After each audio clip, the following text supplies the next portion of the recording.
Buenos días, buenas tardes, Nani. Good afternoon, good morning.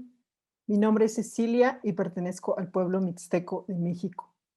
Es un honor para mí dar comienzo al cuarto día de la segunda conferencia global de mujeres indígenas, después de habernos encontrado a distancia y de mantenernos conectadas en la medida de lo posible durante estas semanas. Muchas gracias a todas las organizaciones y redes por su colaboración en este trabajo en conjunto.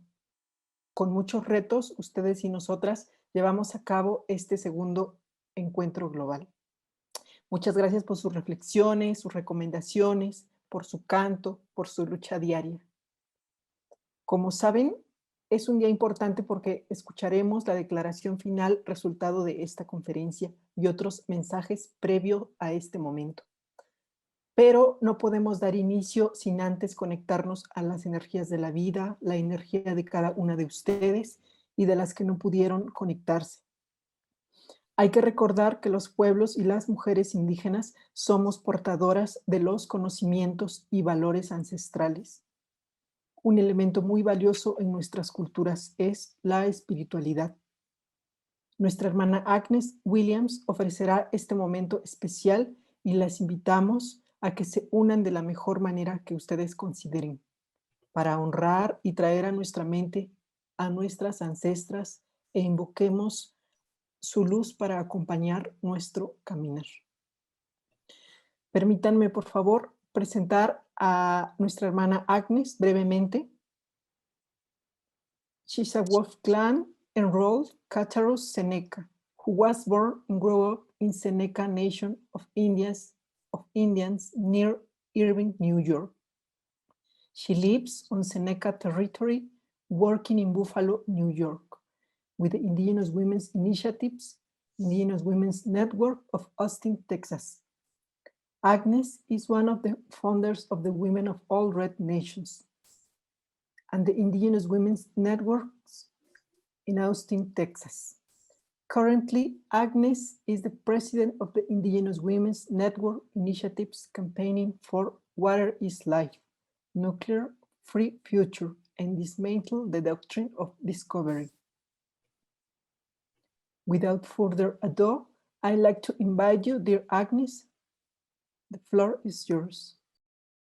I'd like to begin by extending a greeting and acknowledgement of all of the women that have gathered and to all of the men that have gathered with us today and all of the children, and extended greetings and thanksgiving for all of the people and the people that have made it possible for all of us to be here today and to conduct this wonderful conference, and the honor of opening up for you today in this, what we like to call the words before all else, where we give a acknowledgement of everyone and everything in creation. And then we ask, we give thanks for everything in creation. And then the prayer, which is always the same for us, which is putting our minds together as one mind and asking that everything continue on as it was originally instructed, so that life will continue within this creation. So we begin with the people, and a special to the conference and all the people that made it possible for me to be here today, for my family, for my tribe, for my nation, for all of the indigenous people in North America and all the continents of the world, and extend greetings and thanksgiving to all of the people, and ask that we continue on. We put our minds together as one, continue on as we were originally instructed, so that life will continue within this creation. We turn our attention to our Mother, the Earth, that she continues to nurture us and support our feet, that she provides everything that we need in order to survive. So I'd like to extend the greetings and thanksgiving to our Mother, the Earth, and ask that she continue on as originally instructed. And ask all of us to put our minds together as one and extend the greetings and thanksgiving to her, and ask that she continue on with her original instructions so that life will continue within this creation.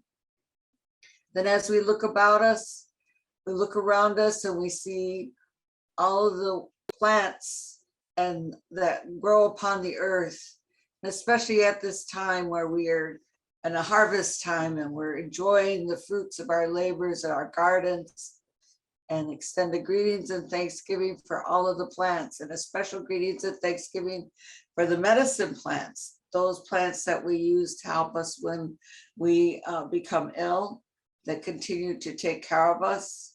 Extend the greetings and thanksgiving for all of the trees. Extend the greetings and thanksgiving for all of those living things that are out there in the world that continue on, and ask that we put our minds together today and extend the greetings and thanksgiving to all of the plants, and ask that they continue on as originally instructed so that life will continue within this creation. Then as we look about us, we see the animals, we see the small animals, and if we're still fortunate, we can see the large animals.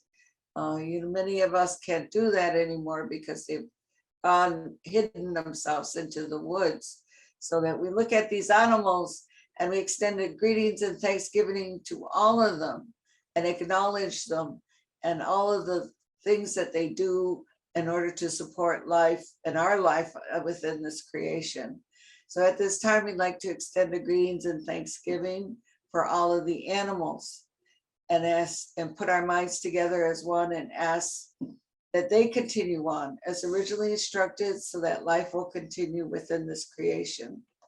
So we continue to look around us and we see, as our eyes move about us in the circle, we see around us the grandmother, the moon, and a special greetings and thanksgiving for the grandmother, the moon, because she watches over all of the female nations and she determines the births and the cycles of the women that bring forth all of the life within this creation. So we extend the greetings and thanksgiving to our grandmother, the earth, and we put our minds together as one and ask that she continue on as originally instructed so that life will continue within this creation.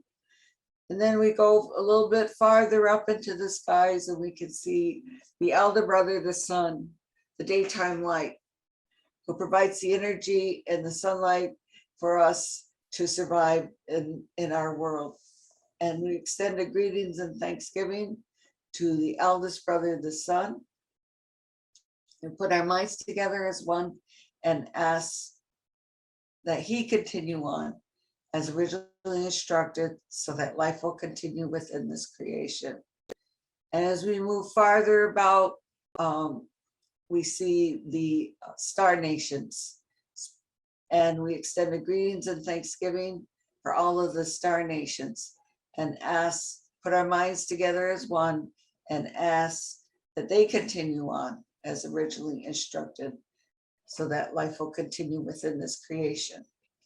And as we go farther up, there are 4 beings that we have a special, as Haudenosaunee people, we always remind ourselves of those 4 beings that watch over all of the people, that guide us, that protect us. They've given these special duties to take care of us and be with us at all times.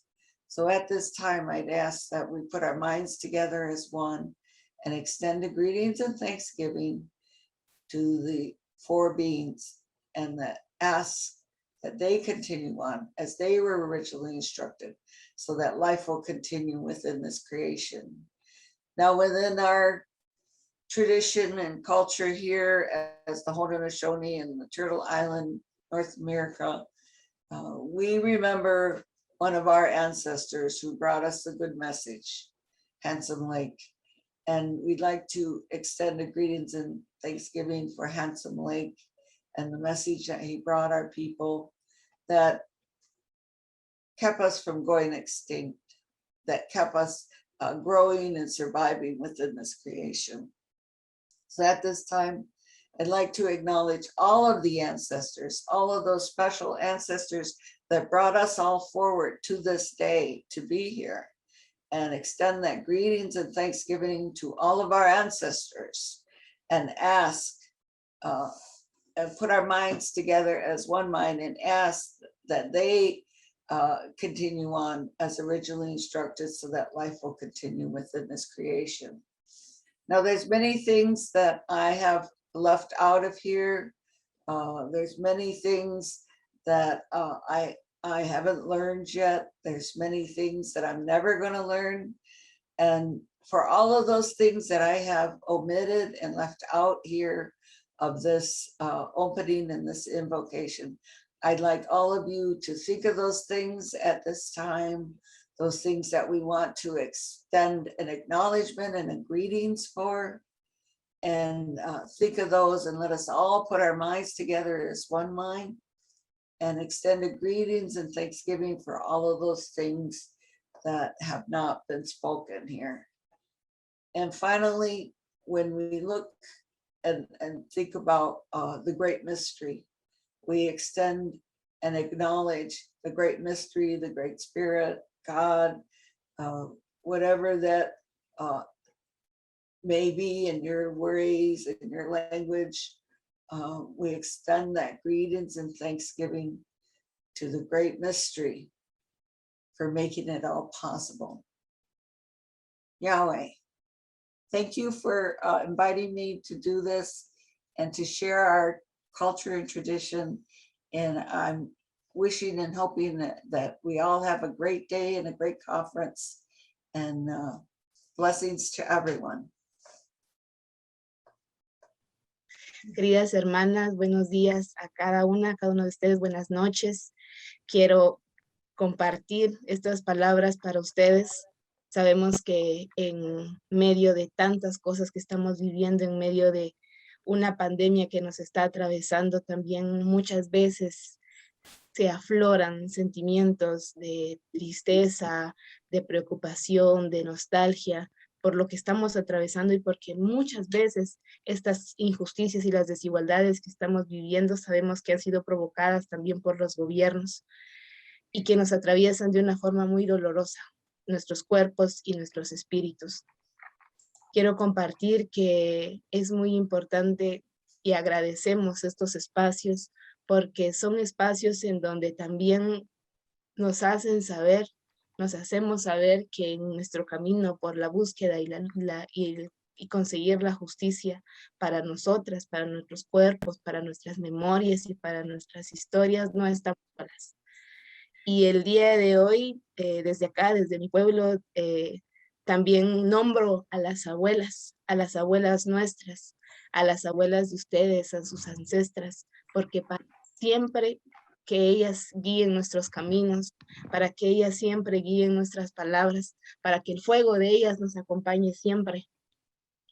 Porque es tan grande su fuerza que nunca se va, nunca nos vamos. Y muchas veces constantemente vivimos un intento de anulación de nuestras existencias como mujeres indígenas de todo el mundo, en este sistema racista, en este sistema colonial, en este sistema capitalista. Pero aquí estamos, y aquí vamos a seguir, y aquí han estado nuestras abuelas, y seguimos caminando por nosotras, por ellas, y por todas las demás niñas, mujeres indígenas diversas de todos los tiempos, de todos los caminos, de todos los territorios, y nuestra voz se sigue tejiendo, nuestra voz se sigue articulando como esa red fuerte en el tejido de la vida, en la red de la vida, en este ciclo del tiempo. Y quisiera compartir esta canción con ustedes, evocando esta fuerza maravillosa de nuestras abuelas y de nuestras ancestras.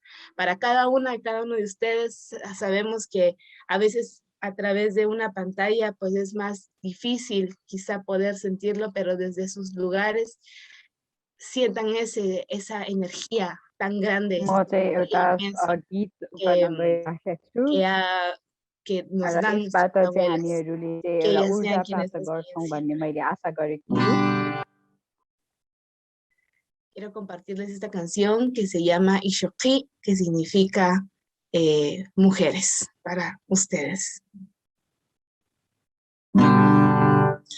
Junti kaya langin lo, shubi hibati chue, no ya tachiel viratule.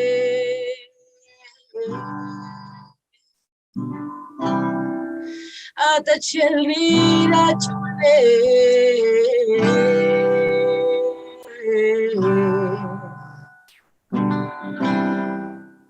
Rini ya onri kuchakar, rini ya orutin tokhir rikat asnen rikana och chukakari kapes. Rini ya onri arikak rikak at kirirat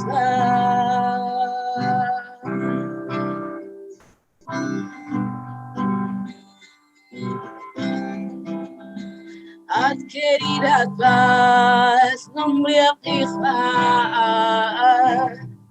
Sharibatit mahum bajik mahum eshtik mestachta. Chanta pek opanu kushre. Urini yari kuchaparini yarut intokhiri khat asnen rikana och chukakari kape. Rini ya onri yari kakek rikam at kerira.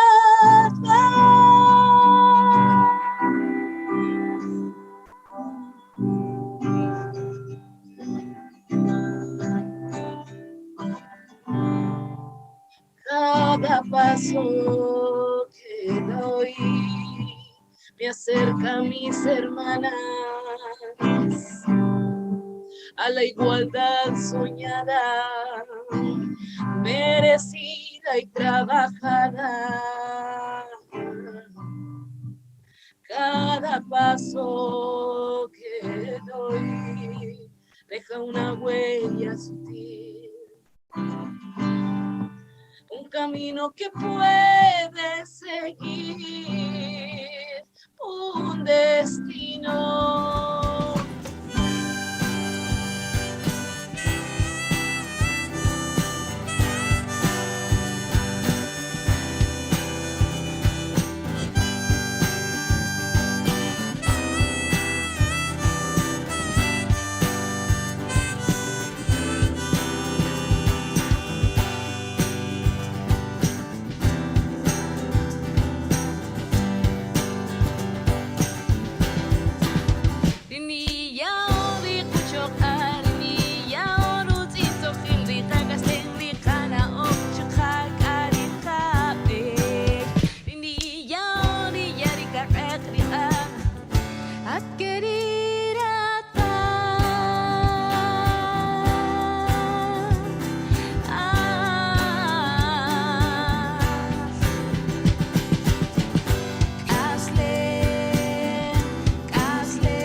Detenemos, porque somos una semilla que florece, que se cosecha y que se sigue expandiendo en todo el universo y en todo el cosmos, por nuestra red de la vida, por nuestros caminos y por nuestros pensamientos. Muchísimas, muchísimas gracias por toda la inspiración también para seguir caminando y tener un mundo digno para nosotras. Muchísimas gracias.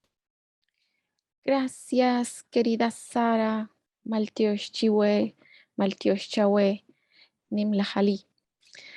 Buenos días, buenas tardes, buenas noches. Soy Teresa Zapeta. Pues contentísimas de llegar a este momento de la conferencia global. Sara es una mujer maya, joven, indígena de Guatemala, una gran cantautora, así que agradecemos su canto, su voz, su mensaje. Y bueno, continuamos. Estamos en la última sesión de la Conferencia Global de Mujeres Indígenas. Con esto no estamos cerrando, con esto estamos concluyendo una etapa, pero el camino sigue. ¿Qué puedo decirles? Si tengo que resumir la Conferencia Global en una palabra, diría movimiento. La conferencia ha sido esa plataforma, ese espacio virtual, sin embargo, nos ha permitido encontrarnos, reencontrarnos, dialogar, plantear preocupaciones, pero también buenas prácticas. Así que el día de hoy haré un breve recorrido de lo que fueron estos días para quienes no pudieron estar y para quienes estuvieron, pues repasar estos pasos que hemos dado. A ver, estoy aquí. Ok. Tuvimos 3 sesiones previas a esta, en donde analizamos nuestros caminos andados, en la segunda jornada, el marco de nuestros derechos. Después pasamos a hacer una reflexión hacia lo interno, mirando nuestras propias realidades como movimiento. Conversando por el buen vivir, a pesar de la distancia, hemos superado los desafíos técnicos con muchos retos, por supuesto, pero hemos logrado dialogar e intercambiar sobre distintas temáticas que nos preocupan y nos ocupan. Hemos analizado también nuestros marcos internacionales.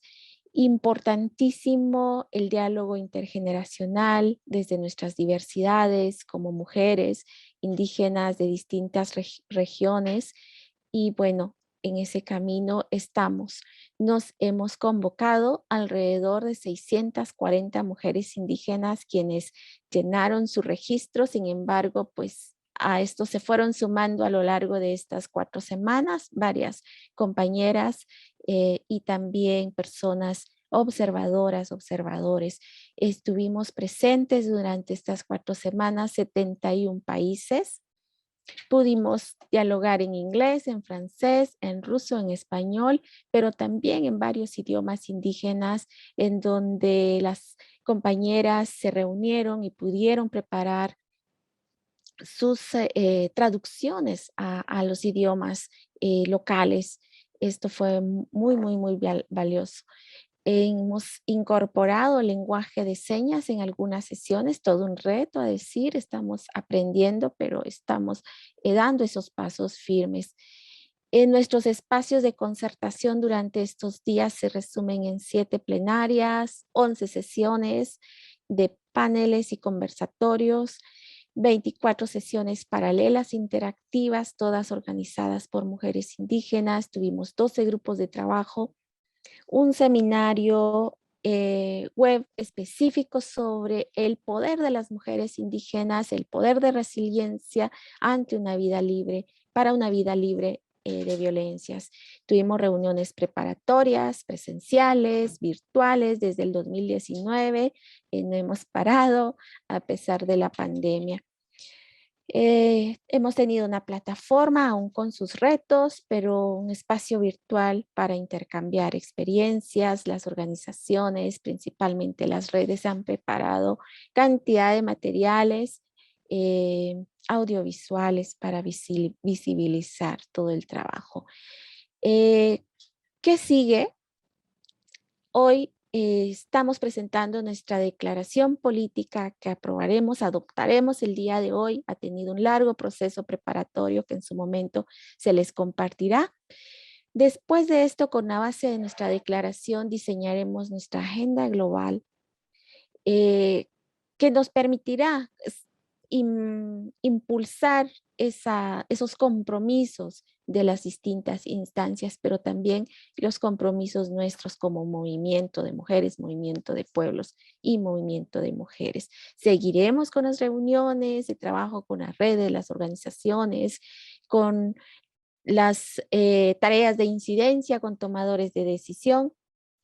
Por supuesto que haremos todo el esfuerzo de sistematizar, devolver los conocimientos, las palabras y las reflexiones y las propuestas a lo largo de lo que queda del año y los próximos años. Seguiremos en conexión.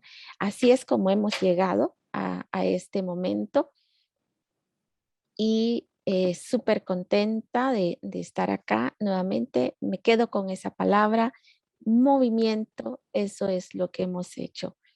Les dejo entonces para continuar. Bienvenidos a todas y a todos.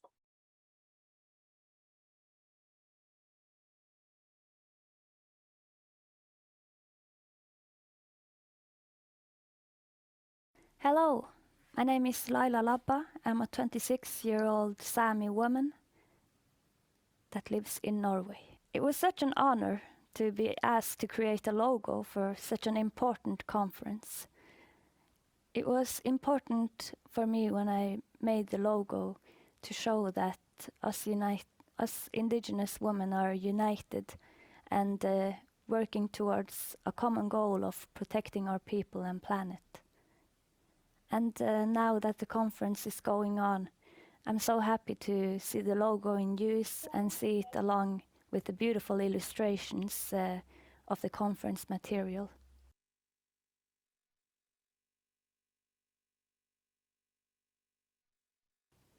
The most important part for me was that the logo would visually communicate what the conference is about. It's about a group of indigenous women coming together, united towards a common cause.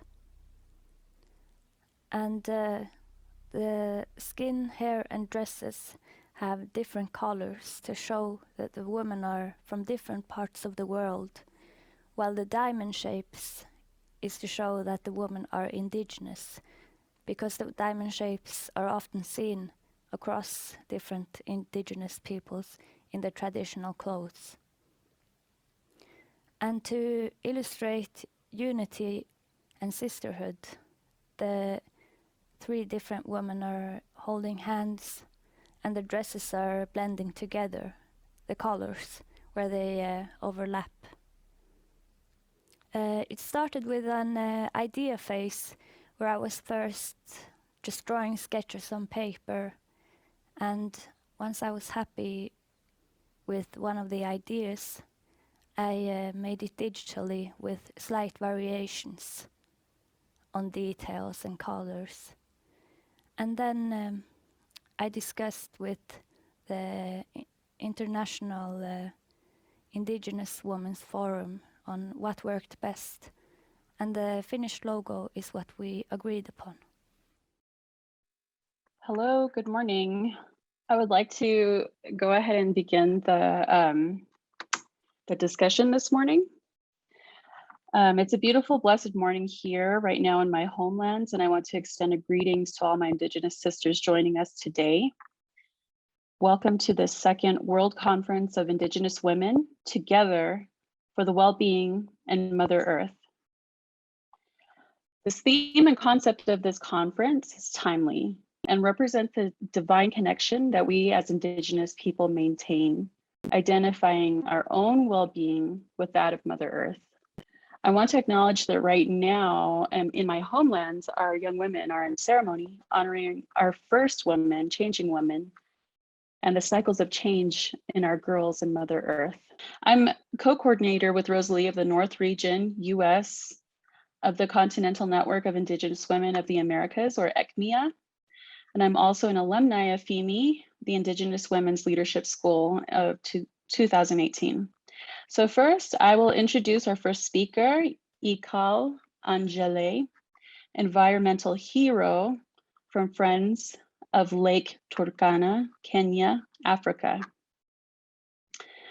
Ikal Anjale was born to an Indigenous pastoralist.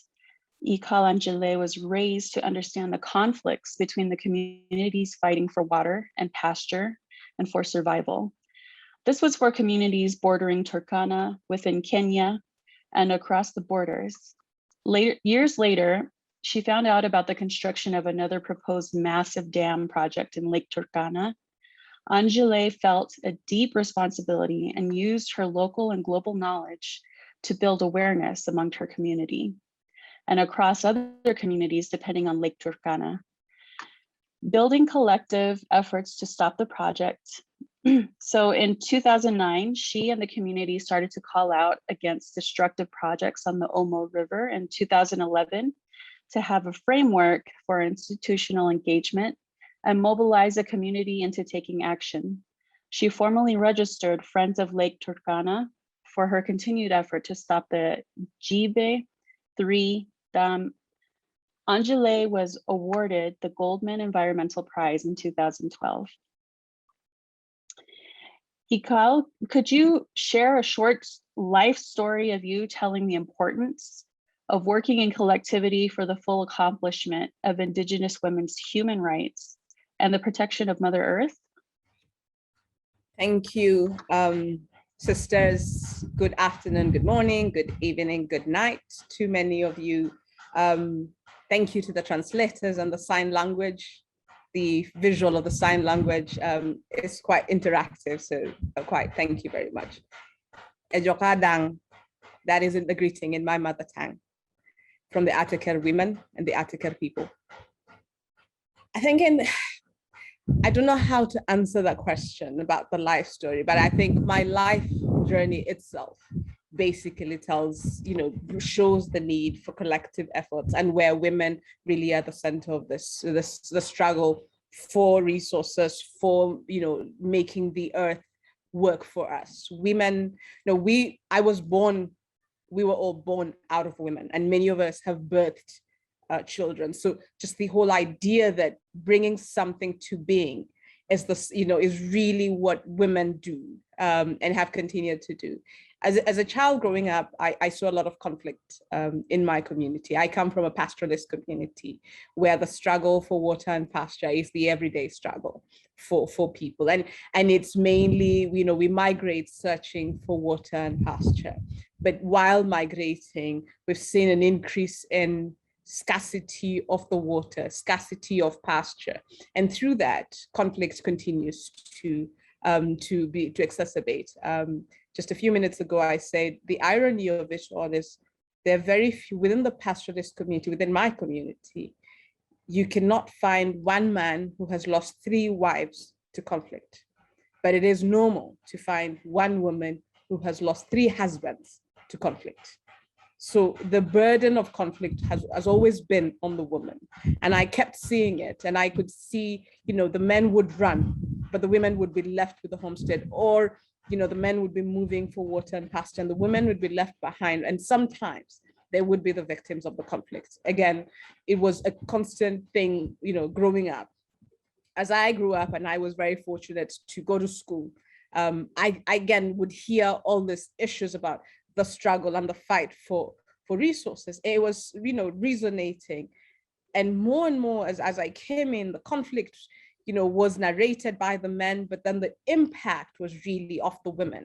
And and again, the women would have to walk long distances looking for water, long distances looking for firewood. And because they have the little goats and the little, the little small animals, they would then be required to stay with them because they can't go longer distances.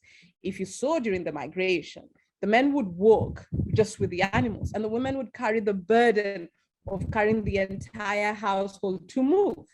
So again, the way, if, just relating it to just that reality, that the inability of shared resources amongst women within my own community kept putting the burden on women, yet they were the ones who were asked for the water to give the animals. They were the ones who looked for water to use in the homestead.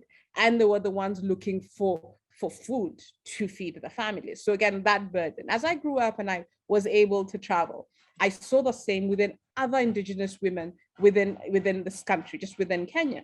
If I cross over to Uganda, the Karamoja, which is part of the Aseker, again, you saw the same struggle. As I kept, again, working in the struggle, then I started to see the impacts of the Gibe 3 Dam, communities fighting, constant conflict, yet the women, would be the ones trying to ask what would happen, what is going to happen, should we lose, should the lake disappear, should this developments be done without our consent and our consultation. Crossing over to Ethiopia, again, the struggle was the same. As I started to be able to travel internationally, you saw the struggle, in memory of sisters like Berta Cáceres in Honduras, who again died fighting for a dam, the same thing I was fighting for, and I continued to fight against. So you see this, and then the land struggles, again, sisters across the world, indigenous communities in Honduras, Miriam Miranda and others are fighting for land rights.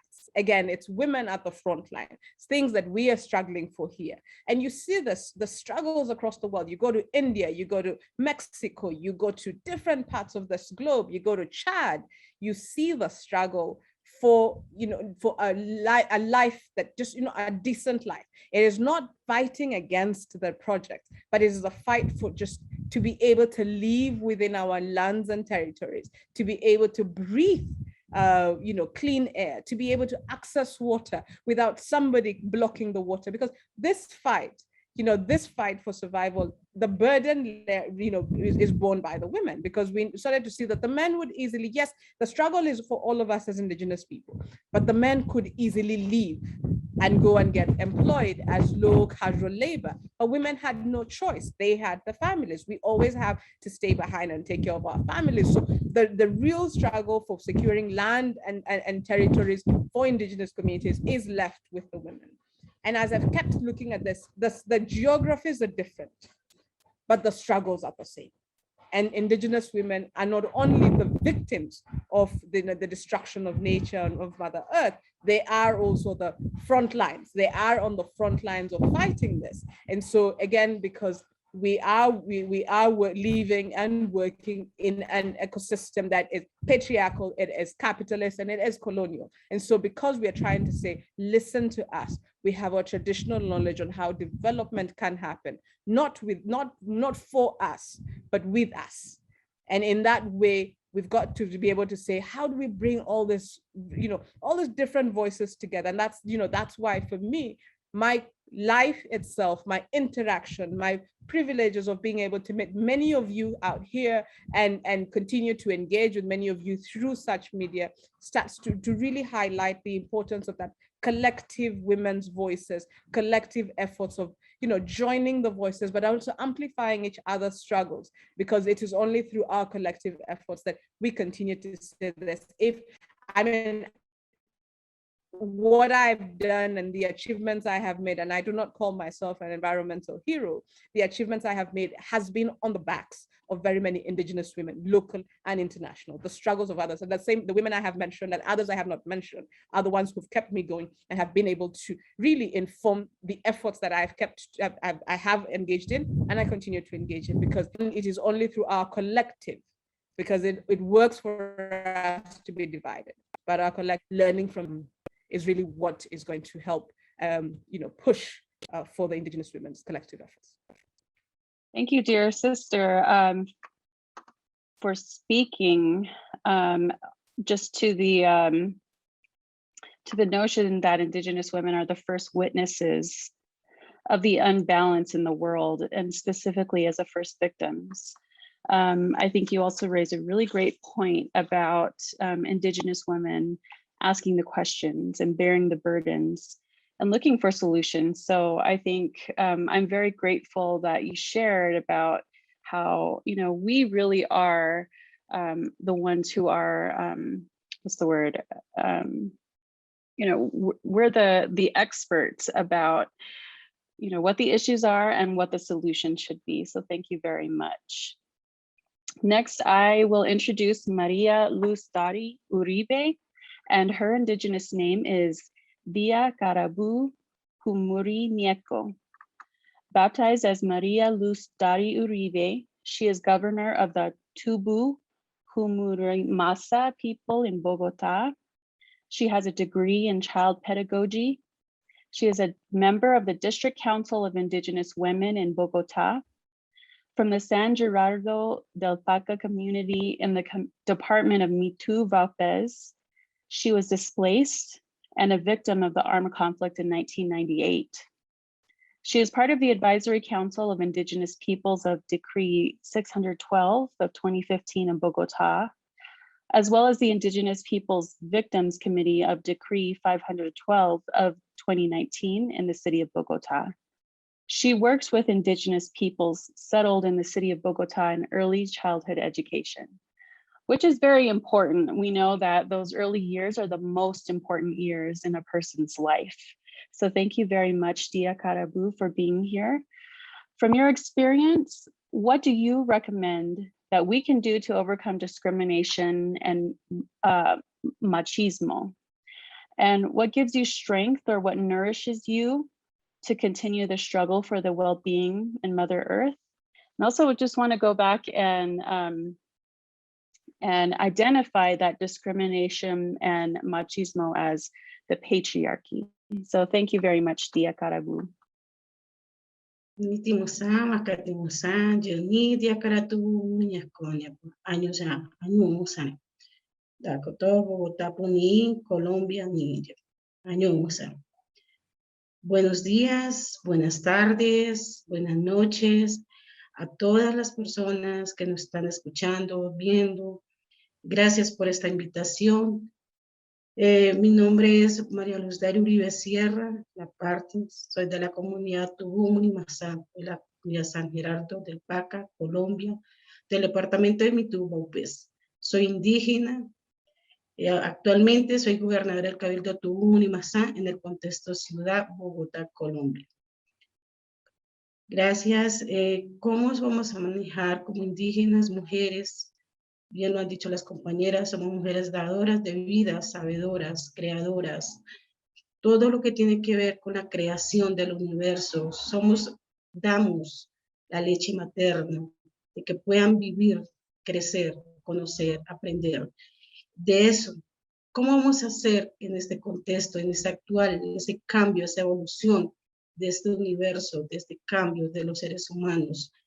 Depende de nosotros, depende de cada ser humano, tanto hombres y mujeres, sensibilizarnos como personas, debemos respetarnos, enseñar a nuestros hijos y a nuestras hijas, valorar el ser vivo, de que debemos de respetarnos, tanto hombres y mujeres somos seres compatibles en este universo, complementamos para poder llevar unas cargas que la pervivencia de vida en este mundo, porque depende de nosotros que la discriminación deje de ser victimarios tanto a las mujeres, niños y niñas y hombres, porque todos en este mundo hemos evolucionado, pero no hemos aprendido a respetarnos como personas, como diferencias. Somos personas, tanto hombres y mujeres, hemos crecido en un contexto de que debemos de valorarnos como persona, como ser humano, respetar nuestro propio territorio,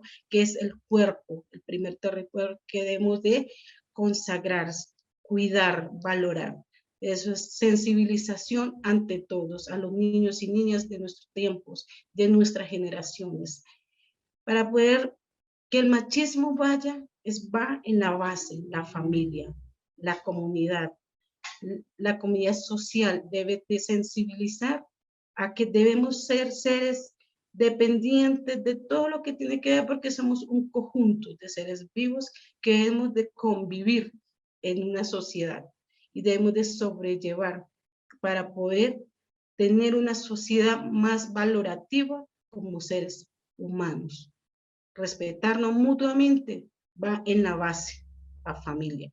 Desde ahí debemos empezar a sensibilizar y enseñar a nuestros niños y niñas que tanto debemos valorarnos como personas de que el hombre tiene su punto, la mujer es una persona viva, que es la que da vida, poseedora de ese conocimiento ancestral, de que posee una vida en su vientre, de que es la que enseña, la que da ese conocimiento de valoración, de que es vivir, respetar, amar. Ese es el primer base que debemos dar es la familia, dentro de la base que es la comunidad y la sociedad. Desde ahí, si nosotras como mujeres y como hombres enseñamos a nuestros niños a respetarnos, seremos una sociedad mejorativa el día de mañana. En eso sería la primera serie. Es lo que hacemos las mujeres, enseñar. Desde ahí queda la enseñanza y el valor. ¿Qué ha sido la lucha de todas las mujeres en todas las historias? Entonces, ¿cuál es la motivación para uno desde mi vida, desde mi experiencia, desde el dolor, desde el pasar? Ha sido lucha diaria, una lucha interna, emocional, sentimental. La lucha es la sociedad. Lo que hace que esta lucha hacia esos derechos, hacia las mujeres indígenas, no indígenas, porque las mujeres han sufrido, hemos sufrido mucho maltrato, violaciones, discriminaciones. Eso hace que uno como mujer indígena luche por ese derecho, porque la mujer sea respetada y valorada desde su ser como mujer indígena. Desde ahí nacemos lo que somos, porque esa lucha interna de nosotras mismas va en esa lucha en sociedad conjuntamente como mujeres indígenas, en esa unidad, en esa hermandad, en esa lucha que permanentemente día a día vivimos, en la especial, en la oral, en los buses, en transporte urbanos, inclusive en la misma comunidad, vivimos ese machismo, vivimos esas cosas que nos discrimina nuestra propia sociedad, que porque somos mujeres débiles, no, nosotros somos mujeres fuertes, de diferentes maneras. ¿Por qué? Porque somos los que damos este mundo, nos da la posibilidad de ser mujeres de lucha, unas guerreras, porque somos las que formamos la sociedad desde la vida que damos. En esa, mi motivación a seguir luchando es mujeres que hemos visto en este caminar, luchar, da la palabra, luchar por sus derechos, de ser igualdad, que sea respetada. Desde ahí, esa necesidad de seguir luchando y mi base, la familia, la comunidad, las mujeres que vienen caminando en este proceso, no es de ahora, es de historia, las mujeres que han venido dejando legados un poquito de esa semilla, de esa pedrita en el caminar que han venido, nos ha forzado, nos han enseñado que mujeres como indígenas debemos de caminar y aprender a valorarnos y a luchar por nuestros derechos, tener un espacio y ganar espacio en diferentes contextos, en la parte política, en la parte de educación, en la parte como madres solteras, como mamás, como tías, como abuelas. Eso nos hace mujeres fuertes, un poco de cierta manera, uno dice que no, uno cae, pero se vuelve a levantar, porque la sociedad misma y las mujeres mismas desde su esencia nos enseña que debemos de pararnos a pesar de las caídas. Eso es lo que es ser mujer indígena, es luchar. Y más en este contexto de sociedad occidental que decimos nosotros como mujeres indígenas, nos toca luchar, porque debemos de ganar un espacio diferencial en diferentes espacios de participación. Eso es lo que hacemos como mujeres indígenas hoy en día, independientemente si somos hombres o no, pero llegamos a ese espacio de participación política, ser mujer líder.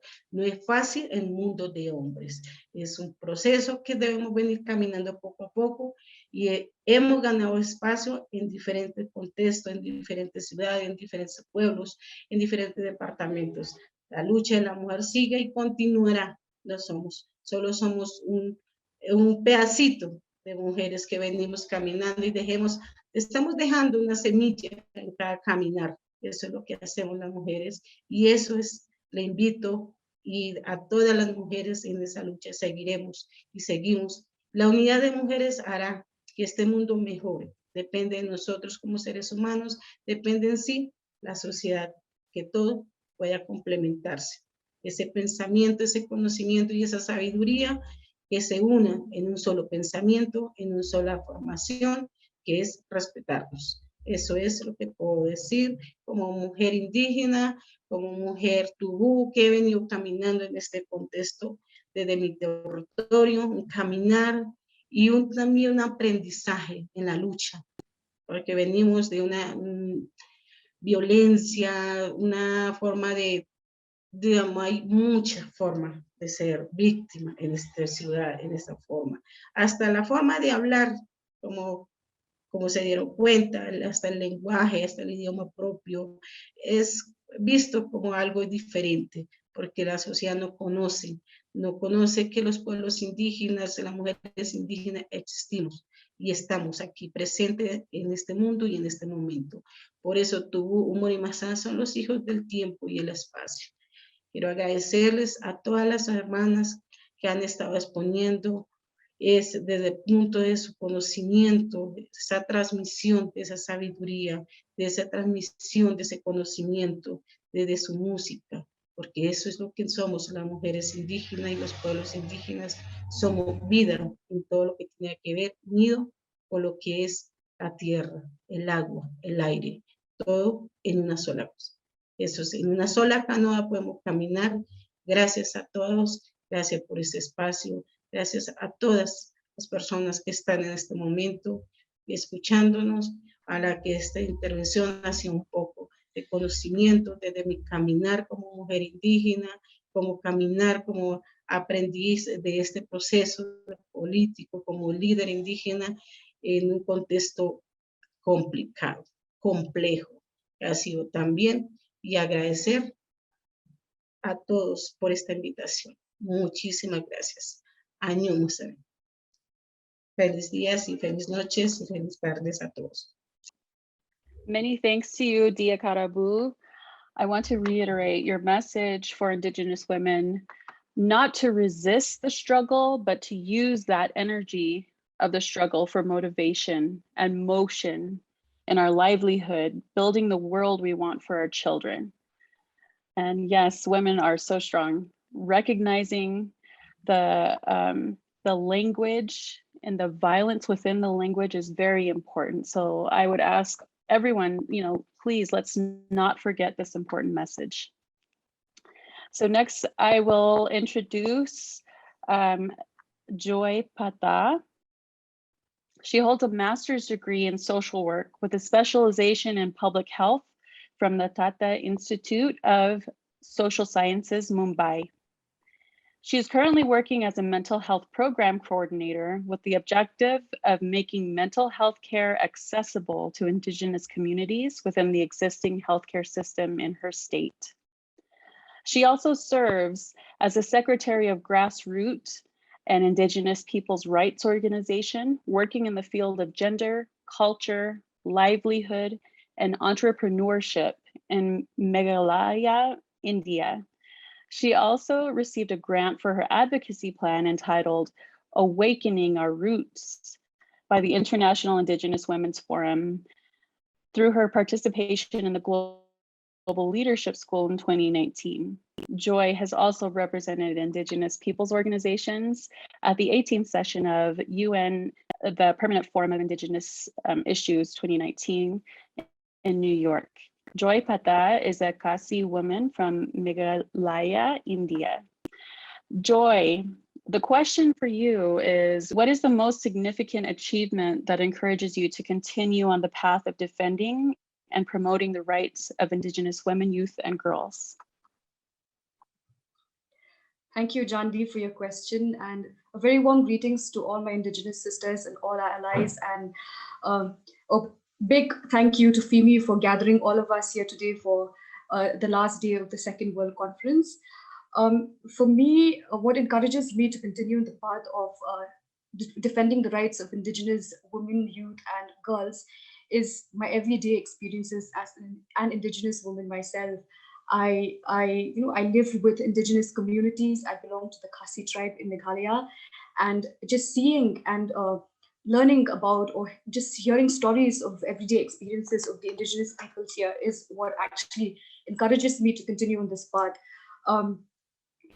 We come from a matrilineal society, and women here are in a way are full of strength. We have issues such as single motherhood, teenage pregnancies. I myself come from a family where I was single-handedly raised by my mother, who raised 6 children. And these kind of struggles, their hard work, the commitment to nurturing families, building communities is actually what inspires me to continue in this journey. Having said that, as an organization, I represent an organization called Grassroot, which is an Indigenous-based organization in Meghalaya. As an organization, I feel one of the significant achievement that have encouraged us to continue on this path is an activity that we take great pride in, which is the Indigenous Youth Parliament, where we work with young girls and young boys as well to actually educate them on the rights of self-determination, on the UN DRIP, on various advocacy tools, and on various Indigenous rights and international mechanisms. What we have seen through these sessions is that as a result of the sessions that we have conducted with these young Indigenous youth, they have become more informed on gender roles and gender norms that has been created by society.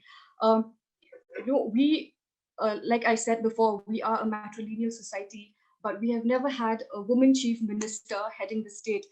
And because of our sessions with the youth, we have realized that we have noticed that there has been a felt need among the youth that women representation in decision-making offices and decision-making bodies is very important.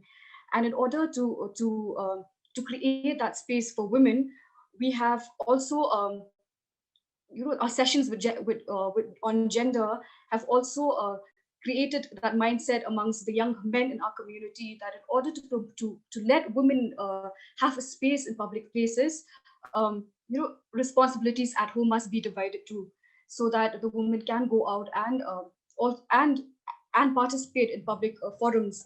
So I feel that is something that we as an organization take great pride in, and I would consider as a significant achievement. As a community, I feel women have always been the core group that organizes people, organizes communities to retain peace and bring about any kind of development in society. The most recent being the situation of COVID-19. It has been the women in the communities that have come out to say, we know that people are losing their jobs. We know that people are losing their livelihoods. What can we do as women or as a group to ensure that families are fed, families are clothed, and that children are taken care of? So it has been women in my community, which we call them the Senkinthai or the Senglong Kumir, which means women's group or the mothers group, who have been very instrumental in coming out to respond to the pandemic. So yes, Jandi, I think that my everyday experiences and just seeing women in my immediate circle, my family, my mother, my sisters, the women that I work with in my organization is what actually encourages us to keep moving forward. Thank you. Thank you so much, Joy, for sharing your message and experience as an Indigenous woman from your place in the world. I think that for us, when we are looking for the ways we can change the world, we start by acknowledging what we need in our own lives as Indigenous women. Sometimes that's very difficult because we are taught, to always think outside of ourselves, to think about our community, to think about our family, to think about everything besides ourselves.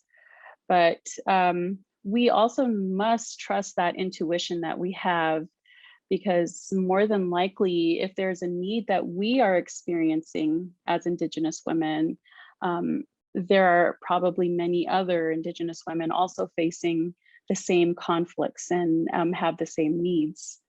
So it's very true when they say that we heal the world by healing ourselves first. And so thank you very much for that, Joy. I appreciate that. So we'll go ahead and close up the session. I'd like to thank you all once again for joining us here. For me, it's morning. For many of you, it's different times. But I want to thank all of those who came before us, especially those visionary women, the leaders who undertook the necessity for Indigenous women to unite and get organized at the regional level, which is very important, but together as well at the global level.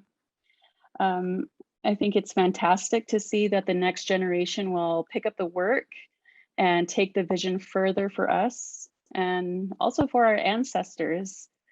Recently, I heard that, as we grow older, we don't turn into our parents, we pick up where they left off. So that means that we are always evolving and getting better. We're building a more beautiful world for our children. And I think that's something that is very special and beautiful for us as Indigenous women. That we're always thinking about the bigger picture and especially thinking about the world because we want our children to live a better life than we do. So thank you once again. I appreciate all of you for being here this morning. I appreciate your messages, and let's continue to stay in touch. Let's continue to talk, continue this dialogue, because we may be facing different issues depending on where we are in life or in this world, but we're all part of that same circle, that same cycle of healing and recovering from the trauma of colonization and the patriarchy, discrimination, racism, sexism, all of these things. Let's continue to talk about it. They say that the strength is in the struggle. Our ability to improve is, it comes out of that pain. So thank you once again. Much love to all of you from here. Tsitlikai Si Ananda, White Mountain Apache. I hope you all have a beautiful day. And they say Gojodolef in my language. That means, may there be balance and harmony in everything you do today and in your life. Thank you.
Those were wonderful voices and powerful voices from our sisters from Colombia, Kenya, and India, accompanied by the celebration of the struggle of our Maasai sisters.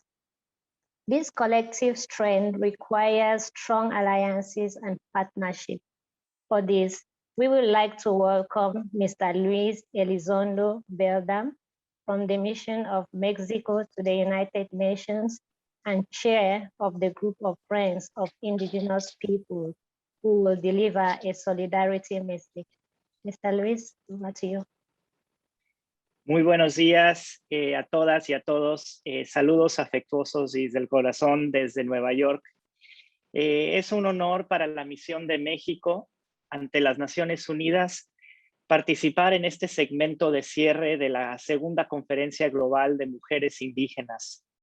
México, junto con países amigos, trabaja arduamente para impulsar el desarrollo sostenible y elevar los estándares de los derechos humanos de las niñas, las jóvenes y mujeres indígenas.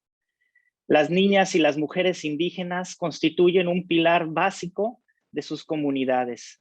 Son poseedoras, guardianes y transmisoras de conocimientos tradicionales y de lenguas indígenas. Desempeñan un papel fundamental en la preservación del medio ambiente, en el desarrollo de sus comunidades y en respuestas a desafíos comunes, como ha sido el caso de la pandemia del COVID-19. Sus contribuciones son fundamentales para nuestras sociedades.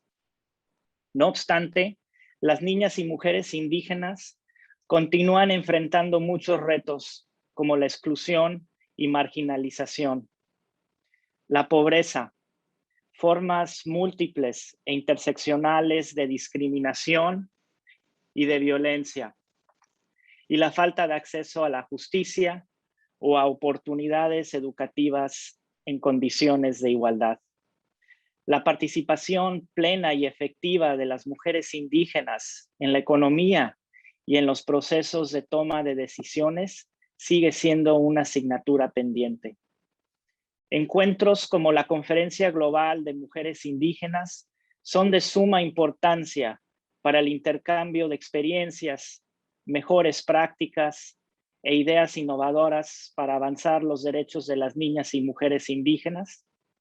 Y en tal sentido, el trabajo de las organizaciones de mujeres indígenas ha sido clave y reconocemos sus aportaciones. Los derechos de las niñas y mujeres indígenas son derechos humanos. El desarrollo sostenible solo será incluyente si atiende las necesidades de las niñas y mujeres indígenas y asegura su plena participación. Amigas, amigos, cuenten con los esfuerzos de México para avanzar en los derechos y el desarrollo de las mujeres indígenas con base en los instrumentos internacionales, en particular conforme a la Declaración de las Naciones Unidas sobre los Derechos de los Pueblos Indígenas y la Agenda 2030 para el Desarrollo Sostenible. Nuevamente, muchas gracias y un saludo afectuoso a todas y a todos. Thank you, Mr. Luis Elizondo, for your message. We acknowledge the political commitment from the Group of Friends of Indigenous Peoples to accomplish the individual and collective right of Indigenous women. Now we will see a contemporary dance performance from Idnetnun, Gef Paku on Guam in the Pacific. Welcome, sisters. Hafaday from the island of Guahan in the Mariana Islands of Micronesia in the Pacific. We are indigenous Chamorros who have been on these islands for over 4,000 years. Our ancestors traveled to our island across the vast Pacific Ocean. We come from the land of matriarchs, where our land is traditionally transmitted from mother to daughter, and where our female chiefs, the Megahaga, played a very important traditional role as decision maker, peacemaker, and caretaker of the community. In this dance, we present to you the legend of Serena, the mermaid who was a young Chamorro woman who loved to swim in the ocean. Despite her mother's assignments and chores, Serena swam in the ocean from morning to night. Frustrated with her daughter, Her mother cursed her to become a fish. In response, her godmother insisted that her half of the girl remain human. And this legend highlights the tensions between Westernization and indigenous Chamorro values that define who we are. This dance is a salute to all Indigenous women attending the second Global Indigenous Women's Conference. We share in celebrating the power of Indigenous women throughout the world.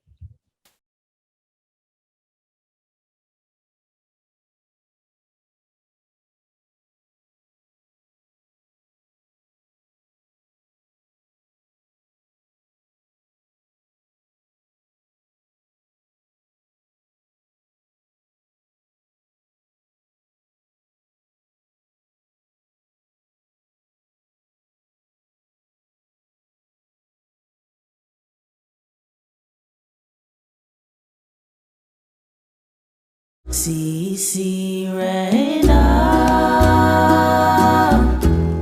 Ihalok Tasi, Sisi Reina, Punita Lo Tristi, Centura para Hulu, Palawan, Centura para Papa.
See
Thank you, sisters. Thank you for sharing a little bit of Chamorro culture, about your culture.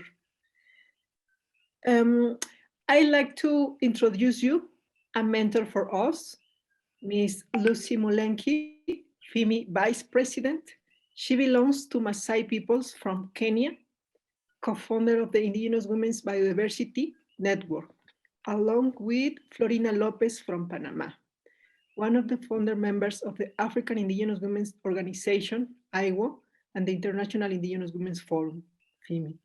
She is the African Regional Coordinator of the International Indigenous Forum on Biodiversity and the chair of the Global Environment Facility Indigenous Peoples Advisory Group, among many other roles that she holds.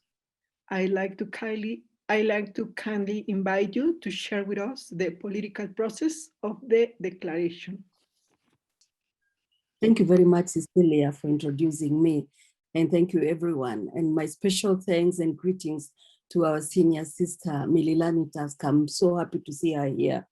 Dear Indigenous sisters, brothers, representatives from government and UN agencies and civil society and all our allies, and to you, Indigenous women.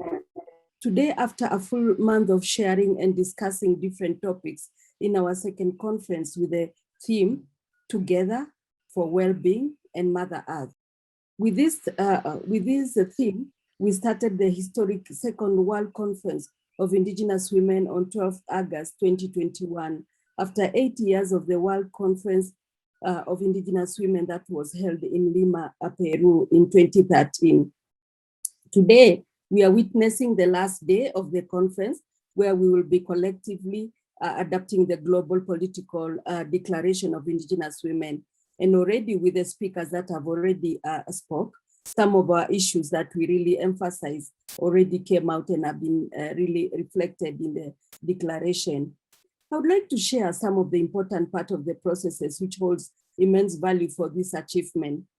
The preparation for the organizing this conference started in 2019, which was led by the International Indigenous Women Forum, FIMI, in collaboration with regional networks of Indigenous women.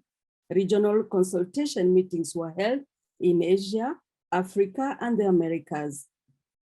These discussions helped to shape the ideas of the conference.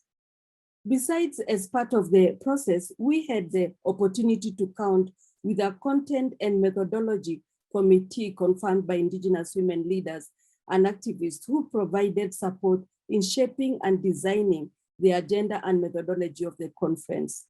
In 2021, networks of Indigenous women in Asia, Asia Indigenous Women Network, also in Asia, and Enlace Continental de Mujeres Indígenas de las Américas, that is the ECMIA, Alianza de Mujeres Indígenas de Central America, Mexico, and that is the AMICAM.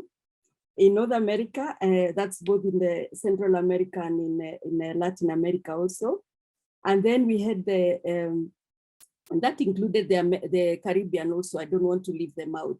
And then we had the African Indigenous Women Organization, IWO, in Africa. And of course, our sisters from the Sami Women's Forum from the Nordic countries in the Arctic.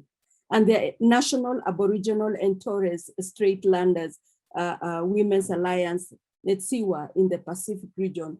They took lead in conducting preparatory meetings and consultation from their effective engagement and participation during the conference.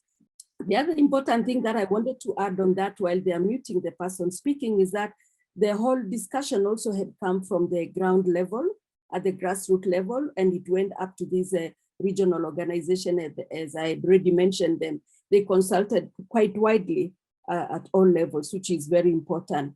During the conference, we had interaction sessions and working group sessions. The discussions and analysis from these interactions and working groups session hugely contributed to the drafting in this global declaration. Besides, with the spirit to strengthen and be inclusive, there was additional consultation processes with Indigenous Women Fund, that is the AINI Fund, partners who also got together to make sure that they could also contribute to the draft declaration and also give their feedback.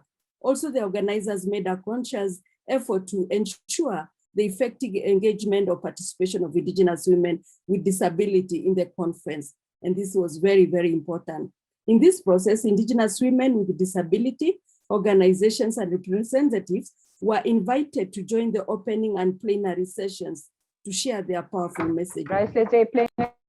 Additionally, there was also active engagement of Indigenous women in disability in organizing the interactive sessions on various thematic topics and international instruments, including taking lead in a working group session on intersectionality focusing on disability. This is very important. As FEMI, we never want to leave anyone behind. The political declaration drafting team and had shared the first draft to the regional network members to their feedback and comments. After incorporating the feedback and the comments, the team shared the second draft of the political declaration. The Global Political Declaration of Indigenous Women that we are going to adapt today has also followed a consultation and participatory process from the drafting of the finalization of this document. So it was really a very open process, a very inclusive and a very collective one. And really would like to say that deep from my heart, would like to express my gratitude to all the regional networks, value all the contributions of their participation and the hard work of the interactive session and our working groups that went throughout all the regions. And finally, the technical team and political declaration drafting team and for their support in finalizing the declaration. This declaration, even though it's going to be read today, is going to be distributed by next week because we need to translate it into different languages so that it reaches out. And we are not only going to have the UN languages, but we are also going to make sure that we include also other languages that we can be able to reach out as many of our Indigenous women as possible. And we have already seen very clearly that collectively we have the power and of working together.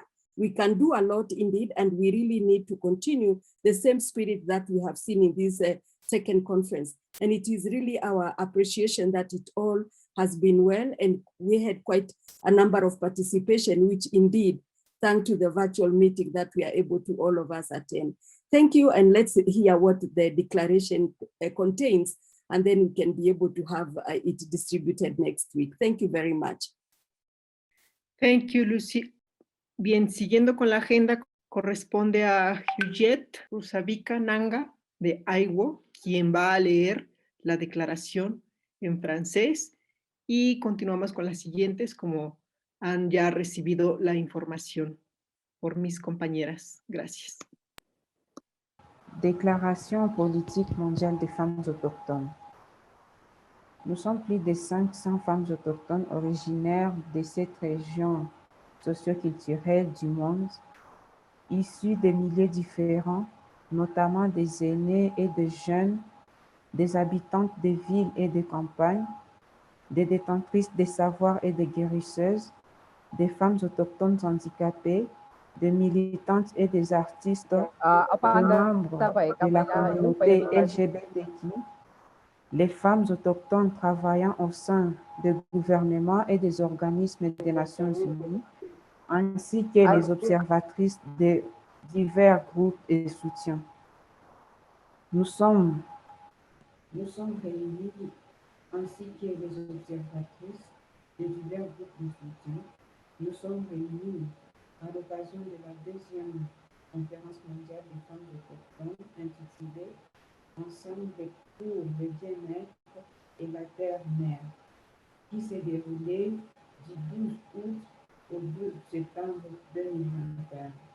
Cette conférence qui visait à renforcer le mouvement mondial des femmes autochtones et à convenir les programmes mondiaux qui préservaient notre bien-être en faisant progresser la reconnaissance et la réalisation de nos droits collectifs et individuels. Cette deuxième conférence mondiale a été organisée en collaboration avec les réseaux régionaux de femmes autochtones qui ont mené des consultations plus larges auprès de leurs membres et de leurs contacts afin de préparer leur participation effective à la conférence. Les documents et prises de position et plan d'action de Lima élaboré à l'issue de la Conférence mondiale des femmes autochtones et adopté à Lima au Pérou en octobre 2013 a fourni une feuille de route qui a joué un rôle clé en faveur de l'inclusion des femmes autochtones aux Nations Unies, mais aussi au sein même du mouvement des peuples autochtones. Ce processus a contribué à inclure dans le document final de la Conférence mondiale sur les peuples autochtones de 2014, entre autres les plans d'action et les perspectives des femmes autochtones concernant la ventilation des données, l'accès à la santé sexuelle et reproductive et aux droits en matière de procréation et le renforcement des capacités, l'autonomisation des femmes autochtones, ainsi que la lutte contre la violence et la discrimination à l'égard des femmes autochtones. 8 années déjà se sont écoulées depuis cette première conférence mondiale sur les femmes autochtones et 26 ans depuis la 4e conférence mondiale sur les femmes autochtones. Pendant tous ces temps, les femmes autochtones du monde entier ont continué à travailler, à plaider en faveur de leurs droits et à mettre en lumière les menaces qui planent toujours sur les femmes, les enfants et les générations futures. Nous avons uni nos efforts pour nous entraider de manière innovante, créative et non préjudiciable, afin de trouver des solutions aux problèmes qui nous touchent. Merci. Je donne la parole à Laura. Thank you, sister. Por favor, Laura, adelante. Tienes la palabra. Gracias. Buenos días, hermanas. A la violencia medioambiental por la contaminación del suelo, del aire y fuentes de agua con sustancias químicas que afectan a nuestra salud y a la biodiversidad. Al impacto que todavía persiste de la colonización, a la globalización, a la militarización de territorios, al desplazamiento forzado y a la migración, a la criminalización y la represión del disentimiento social y de los defensores de los derechos humanos, a los ataques basados en el género, a la explotación y a la trata de personas, a la desaparición o asesinato de mujeres y niñas indígenas y a una justicia inaccesible. Ante estos retos, nos hemos tenido que enfrentar a unos desastres naturales mortíferos y cada vez más intensos, causados por el cambio climático, al igual que a los desastres provocados por el hombre, como los causados por la explotación minera, la tala, las represas, entre otros, que exacerban los impactos del cambio climático, amenazando nuestra existencia y nuestra forma de vivir, incluidos nuestros medios de subsistencia, los sitios donde nos cobijamos, nuestra cultura, nuestras tradiciones y las medicinas indígenas. La pandemia de la COVID-19 ha demostrado las grandes disparidades que existen entre la sociedad civil y los pueblos indígenas del mundo, la brecha digital, la falta de instalaciones de salud eficaces, culturalmente pertinentes y bien equipadas en las zonas remotas y en las comunidades indígenas, y el acceso limitado a las medicinas e información apropiadas han creado una carga más pesada para las mujeres indígenas del mundo. En el lado positivo, esta situación ha puesto de relieve la importancia de nuestro papel como poseedoras de conocimientos y de qué manera estos conocimientos, junto con el diálogo y la transmisión intergeneracionales, han sido cruciales para la sobrevivencia de los pueblos indígenas. Cuando están en peligro nuestros territorios y tierras, también lo están nuestras medicinas y nuestra propia supervivencia.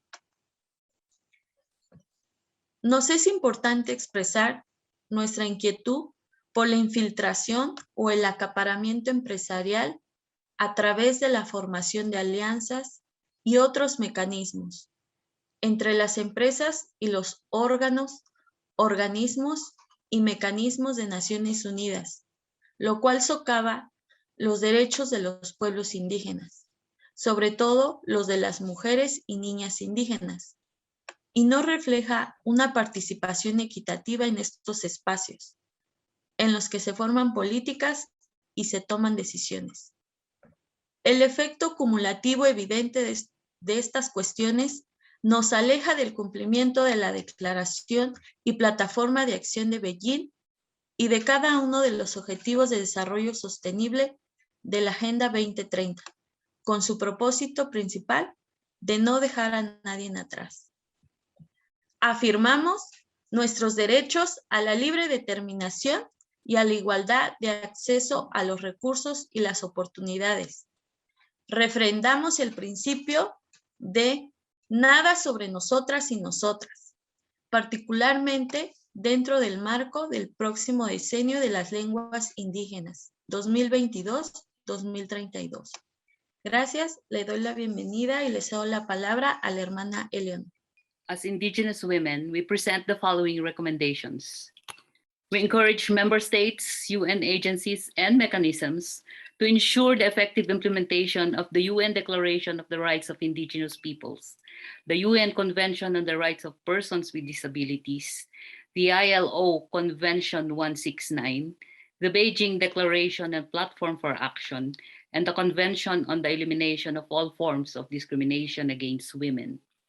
Further, to ensure the ratification of treaties and conventions, the upholding of free, prior, and informed consent, and the equal and effective and meaningful participation and representation of Indigenous women and girls, including those with disabilities/functional diversity, and members of the LGBTQ+ community on all matters impacting our lives, our communities, and the future generations. We urge states who in the past may have either abstained or presented reservations on any given international convention to reassess their positions as allowed by the Vienna Convention on the Law of Treaties by taking into consideration the time that has elapsed. We encourage the CEDAW Committee to fast-track the work on the General Recommendation on the Rights of Indigenous Women and Girls as a tool to halt discrimination and marginalization and ensure that we are not pushed further behind.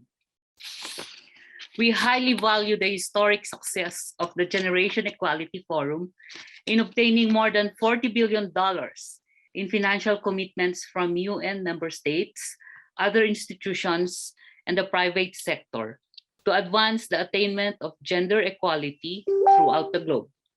For this, we demand that resources be distributed in such manner that Indigenous women, youth, and girls, including those of us with disabilities, be recipients in the disbursement and/or fund allocation process for programs, capacity building, and training to address the digital divide and support activities that empower us for the benefit of our communities, our lives, the preservation of our ways of life, and cultural survival, including the education of Indigenous women for political representation and policy making.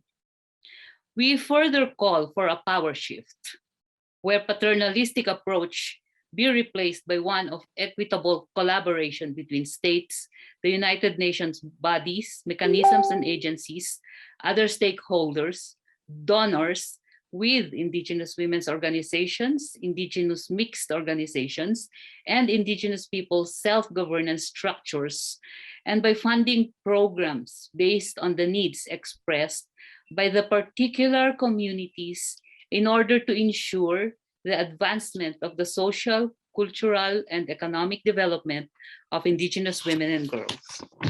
We call on all states to adopt specific measures such as targeted affirmative actions and programs to address the conditions of Indigenous women with disabilities who experience multiple instances of intersectional discrimination so that they will be able to mainstream their rights in the national implementation and monitoring of the 2030 Agenda for inclusion of Indigenous persons with disabilities. We call on all states to integrate the comprehensive understanding that discrimination and violations against Indigenous women, girls, women with disabilities, and the LGBTQ+ are multidimensional, and that such an understanding is intimately intertwined with their cosmovision, the rights of nature, and their role as environmental defenders and ancestral guardians of Mother Earth. We call on all sectors and stakeholders to recognize, promote, and protect Indigenous healing practices, medicinal knowledge, and intellectual property through awareness, training, and government support at all levels. We call on all states to amend and revise existing laws, policies, and rules, and/or establish new ones so that they are fully in line with their commitments under international instruments, and to recognize and protect the rights of Indigenous peoples and Indigenous women to access, own, control, and use their customary lands and resources. This includes the operationalization of the UN Women's Strategy for Inclusion and Visibility of Indigenous Women, and ensuring its effective implementation at the community level.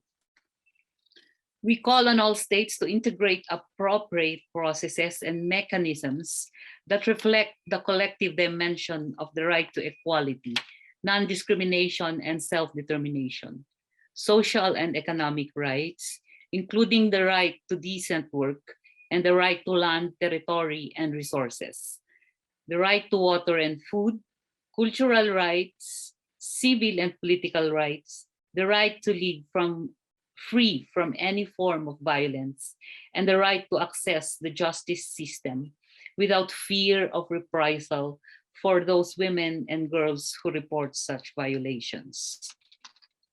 We call on all states to include, quote, ensure that Indigenous women and girls have equitable access to and benefit from the conservation and sustainable use of biodiversity, as well as informed and effective participation at all levels of policy and decision-making related to biodiversity, unquote, as one specific target in the post-2020 Global Biodiversity Framework. The pathway to succeed in such endeavor requires a close partnership with our Indigenous brothers, sisters, allies, donors, and different movements who walk by our side in mutual solidarity to eradicate inequalities. This Second World Conference of Indigenous Women, held on a virtual platform, allowed us, Indigenous women of the world, to recognize the path walked by our elders, to exalt the importance of our knowledge and contributions to society and the whole world as a whole through our science, our spirituality, art, health, and economic systems. It allowed us to address our dreams, proposals, concerns, and values, and arrive at a reaffirmation of our solid commitment to the advancement of our rights, our cultures, our livelihoods, and the great responsibility of continuity that we owe the future generations and our peoples. We have resiliently unified our voices from all corners of the world to state once again that we stand together for well-being and Mother Earth. Approved and signed this second day of September 2021. Thank you.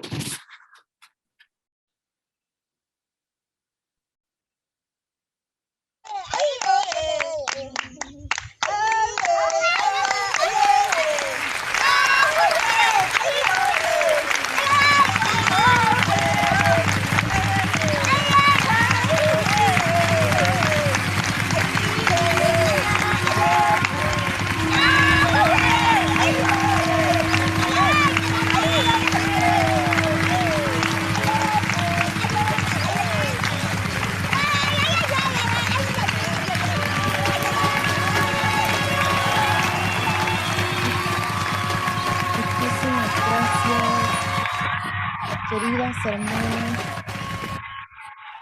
muchísimas gracias. Thank you so much. Merci beaucoup. Maltiosh chiwe. Pues celebramos haber llegado a tener este documento, que es nuestro documento de referencia. Seguramente siempre va a haber algo más que necesitamos decir, poner, pero tenemos una base. Y es una base de nuestro diálogo, una base de nuestras propuestas, de nuestras conversaciones, de nuestras preocupaciones, pero también de nuestros sueños. Entonces, con estas voces unidas de todas las hermanas que han participado, principalmente las redes regionales, damos la bienvenida a nuestras oradoras, nuestros oradores invitados. La declaración política que hemos adoptado en este momento es nuestro documento de referencia para preparar nuestra agenda global de mujeres indígenas que estaremos desarrollando en las próximas semanas y meses, con el cual daremos seguimiento a la implementación de nuestras recomendaciones, que no queden en el vacío, sino vamos a tener una agenda que nos va a guiar para esa implementación, la incidencia y el trabajo conjunto. Agradecemos a cada una de las compañeras que pusieron sus voces, sus palabras en el documento, y pasamos en este momento a escuchar a nuestras y nuestros oradores invitados, a quienes le pedimos una disculpas porque nos hemos ido retrasando unos minutos. La tecnología es realmente un reto, pero aquí estamos también haciéndole frente con mucha alegría y con mucha iniciativa. Doy la bienvenida a la señora Gladys Acosta. Muchas de nosotras la conocemos, es la presidenta del comité de la CEDAW. Querida Gladys, muy bienvenida a este espacio. Tiene 3 minutos, como igual los demás oradores, para poder dirigirnos su mensaje a todas las mujeres que estamos desde los distintos rincones del mundo participando a través de esta forma virtual. Querida Gladys, bienvenida, tiene la palabra. Muchísimas gracias, Teresa. En primer lugar, quisiera agradecerles por este honor que me hacen de invitarme al final de esta conferencia global. Quiero en primer lugar felicitarlas por haber logrado esta segunda conferencia global de las mujeres indígenas, y las felicito en nombre de mi comité, el Comité de la ONU para la Eliminación de la Discriminación contra la Mujer, que me honro en presidir. También quisiera saludar a cada una de ustedes, a todas las personalidades que han acompañado este evento y que me acompañan ahora en esta parte. Y entiendo que estas particulares circunstancias actuales de la pandemia y sus consecuencias me permiten decir que verdaderamente estoy en admiración de cómo las mujeres líderes indígenas han vencido todas las dificultades, ¿no? para tener esta reunión en tiempos de pandemia y para brindar al mundo un mensaje de esperanza y de vida. Como ustedes saben, pertenezco a la generación que consideró Beijing en 1995 una fecha paradigmática, y puedo decirles que desde ese momento vi cómo este movimiento global de mujeres indígenas ha hecho escuchar sus voces. Y me alegra profundamente que hoy estemos juntas celebrando esta reunión que ha llegado a conclusiones tan certeras, tal como acabamos de escuchar en la declaración.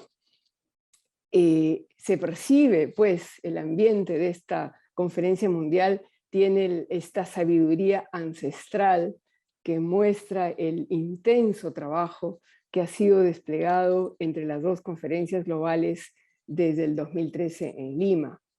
y yo soy un vivo testimonio del éxito de la incidencia política de las líderes, de las mujeres indígenas, porque, por ejemplo, nuestro comité, el Comité CEDAW de la ONU, ha escuchado sus voces y tal como lo han indicado en esta conferencia, se encuentra en plena elaboración la recomendación general sobre los derechos de las mujeres y las niñas indígenas que esperamos adoptar con la colaboración de ustedes al final del año 2022, es decir, el próximo año.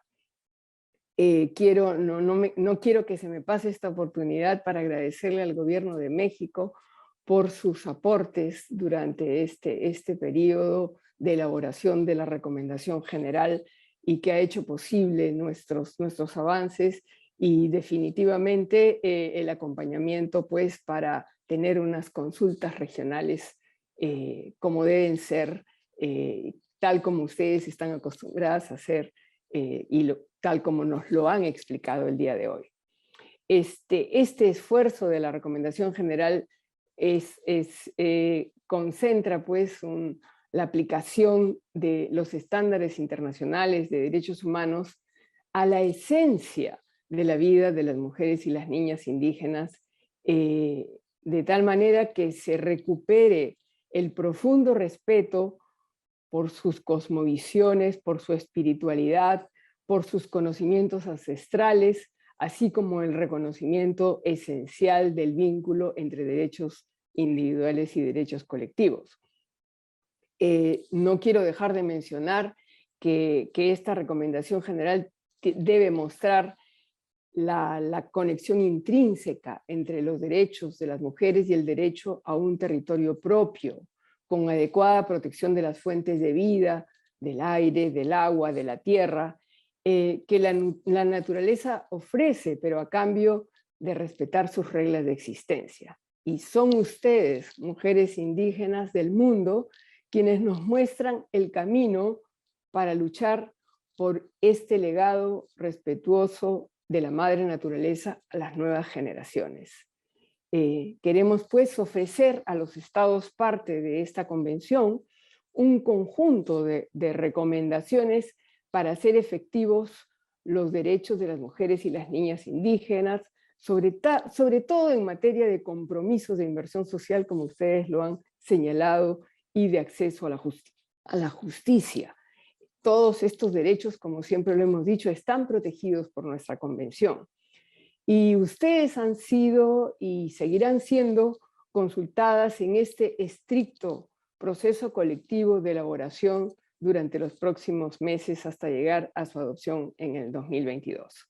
Es pues un compromiso de nuestro comité que hoy ratifico ante ustedes en esta conferencia global que hoy culmina, y nuevamente pues en nombre de todos mis colegas y colegas, hombres y mujeres del comité, les reitero nuestra felicitación y nuestro acompañamiento en sus luchas. Muchísimas gracias. Muchísimas gracias por estas palabras, por este mensaje que nos acompañan y nos animan. Seguiremos caminando en este proceso de la recomendación general ante el comité con aliadas y aliados como usted y otras hermanas y hermanos. En este momento doy la bienvenida a mi hermano Maya, el señor Francisco Calí. Él es el relator de las Naciones Unidas para los Derechos de los Pueblos Indígenas y pues también es un gusto recibirlo y recibir su mensaje esta mañana, esta tarde, esta noche. Bienvenido, don Francisco, tiene usted la palabra. Matías Chávez, Teresa, Sequer, muy buenos días, buenas tardes, buenas noches a todas las mujeres indígenas.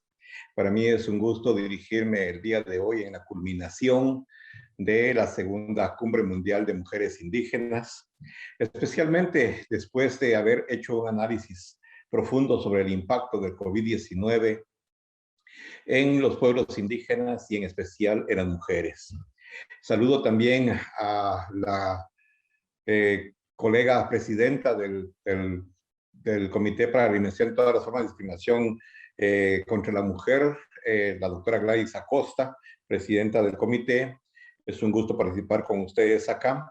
Es indudable que el papel de la mujer indígena en estos días ha quedado bastante claro.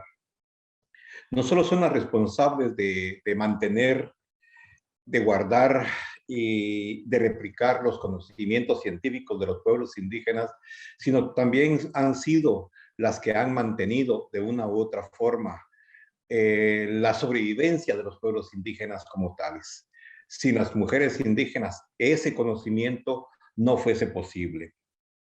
A pesar del sufrimiento que han tenido por el impacto del COVID-19, el tráfico de personas, la falta de acceso a la justicia, ser objeto como objeto y de guerra en las guerras que han tenido los pueblos indígenas, o que se le ha impuesto a los pueblos indígenas, se han mantenido todavía como cuidadoras y guardadoras de esos conocimientos científicos.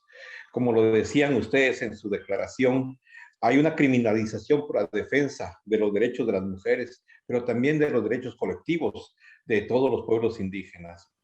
Yo creo que la experiencia de ECMIA el día de hoy, que culmina con la declaración, es una experiencia bastante grande que no deja de llamar la atención por el hecho de que es un paso más que han dado las mujeres indígenas en su vida política por la defensa de sus derechos, pero también es un paso más hacia el conocimiento de los instrumentos internacionales que protegen los derechos de las mujeres en específico y de los pueblos indígenas en general.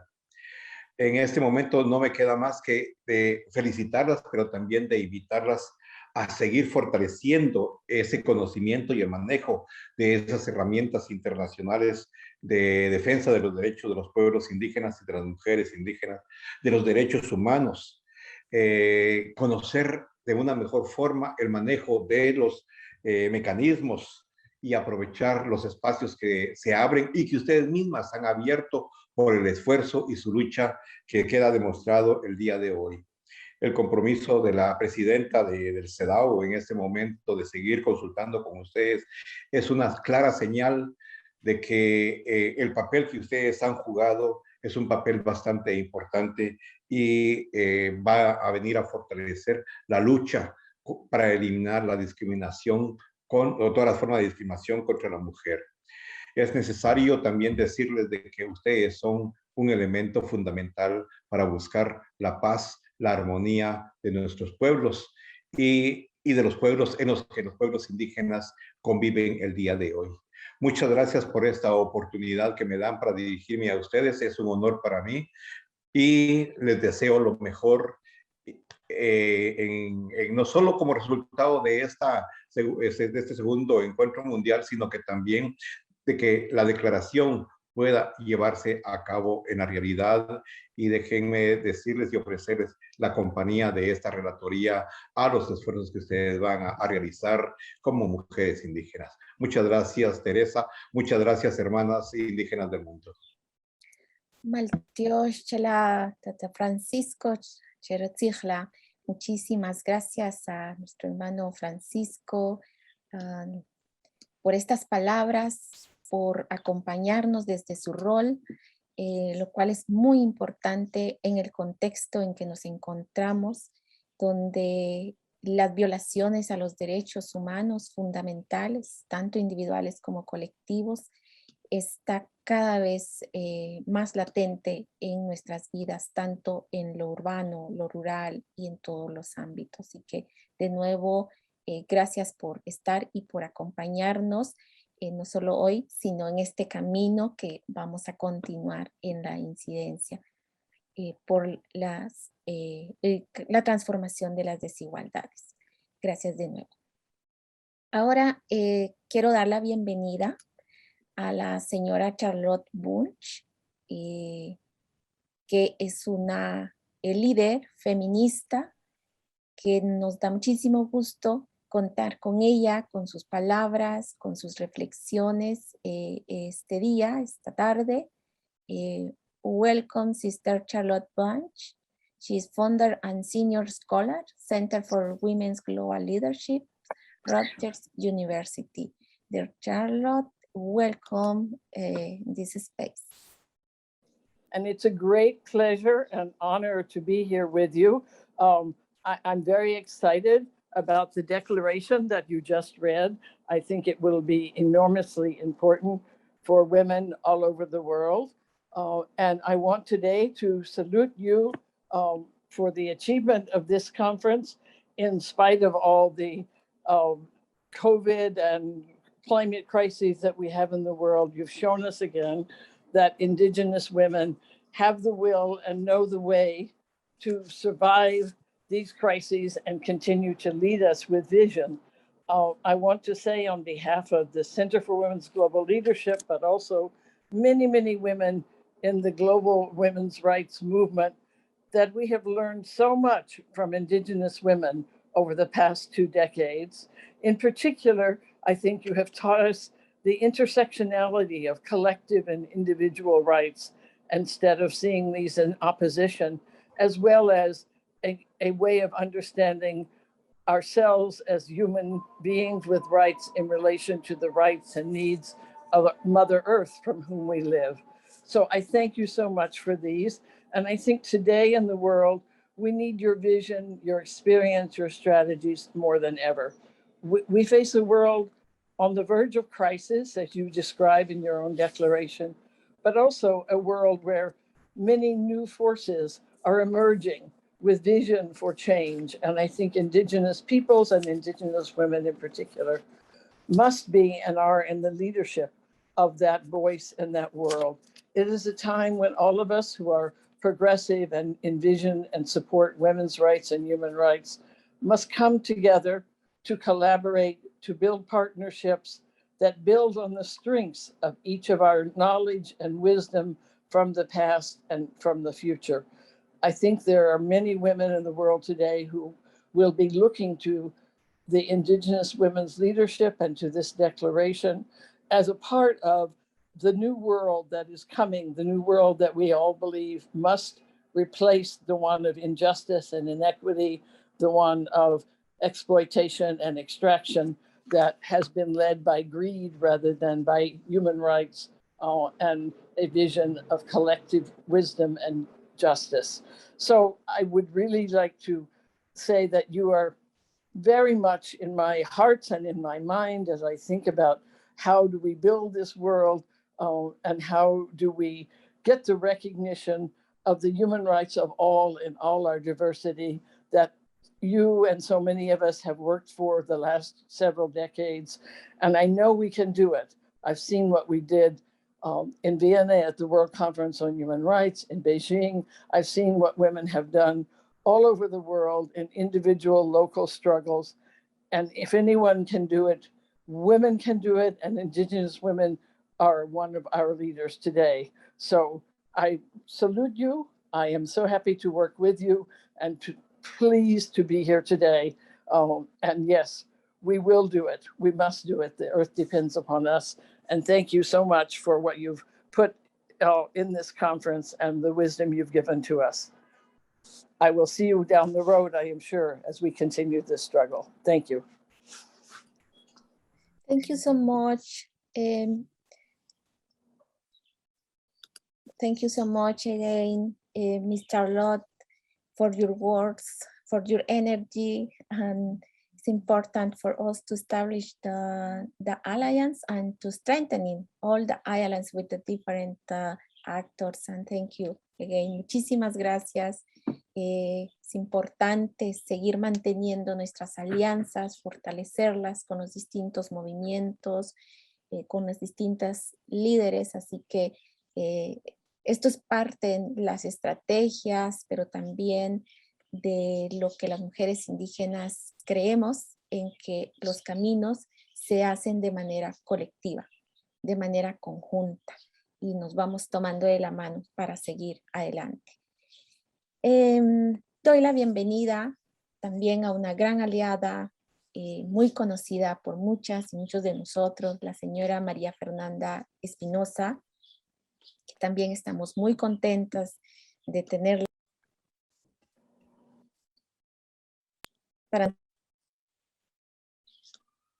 Es muy valioso contar con sus palabras, con su mensaje, con toda la experiencia, recorrido que se tiene.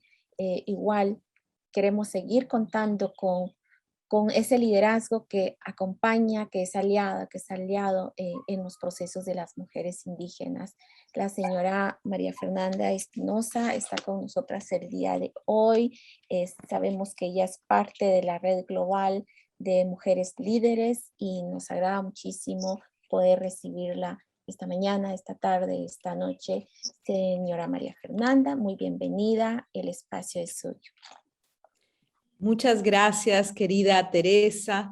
Un abrazo a todas las lideresas y luchadoras indígenas de todos los rincones del mundo. Un saludo especial a mi hermana Tarsila, a Lucy, a todas las antiguas y nuevas amigas y hermanas. Es un verdadero honor para mí pues ser parte de esta gran alianza, de este gran equipo de mujeres transformando el mundo y pues de estar presente en la clausura de esta segunda conferencia global.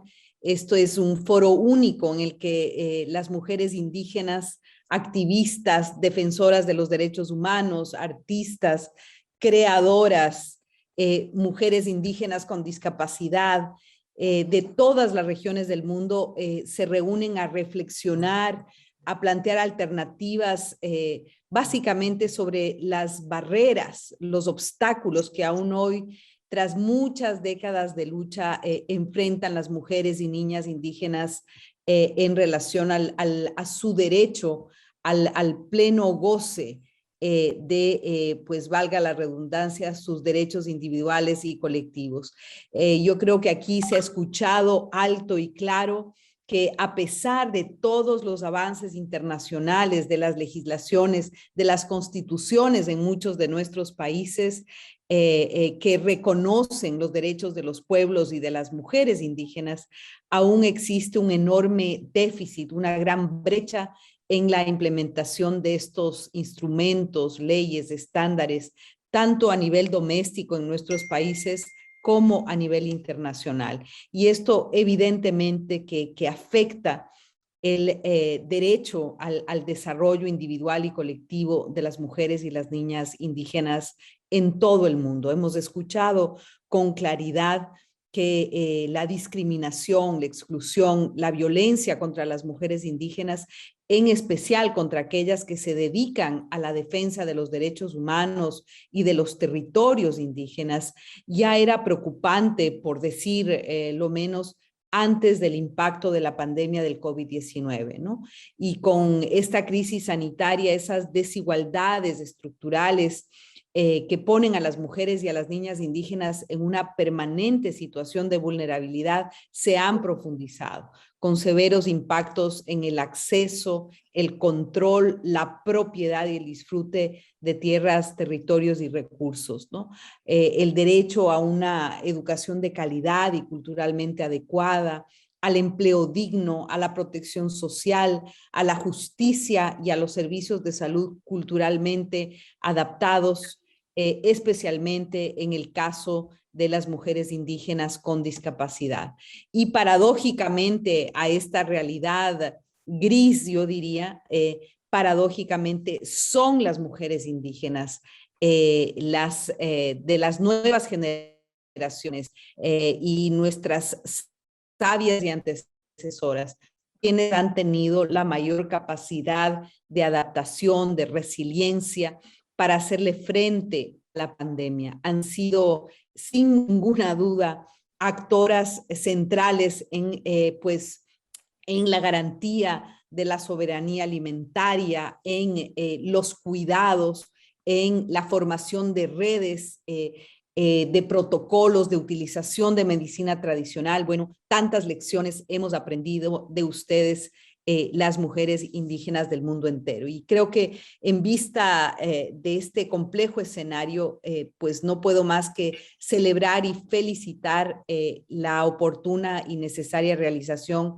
de esta conferencia mundial y una declaración política que creo que va a ser historia. Es una declaración política completa, es una declaración política que nos compromete a todas, a las instancias de gobierno, a la sociedad civil, a la academia, a todas las mujeres feministas del planeta. Pienso que es una clara hoja de ruta que debe guiar nuestros esfuerzos, el de las mujeres indígenas y no indígenas, por establecer este nuevo contrato social que incluye un enfoque interseccional, intergeneracional y de género. Y bajo este enfoque, pues podamos construir sociedades más incluyentes, más justas, multiétnicas, pluriculturales, en las que las mujeres y las niñas indígenas puedan desarrollar plenamente su potencial, reafirmar y potenciar su riqueza cultural y gozar de sus derechos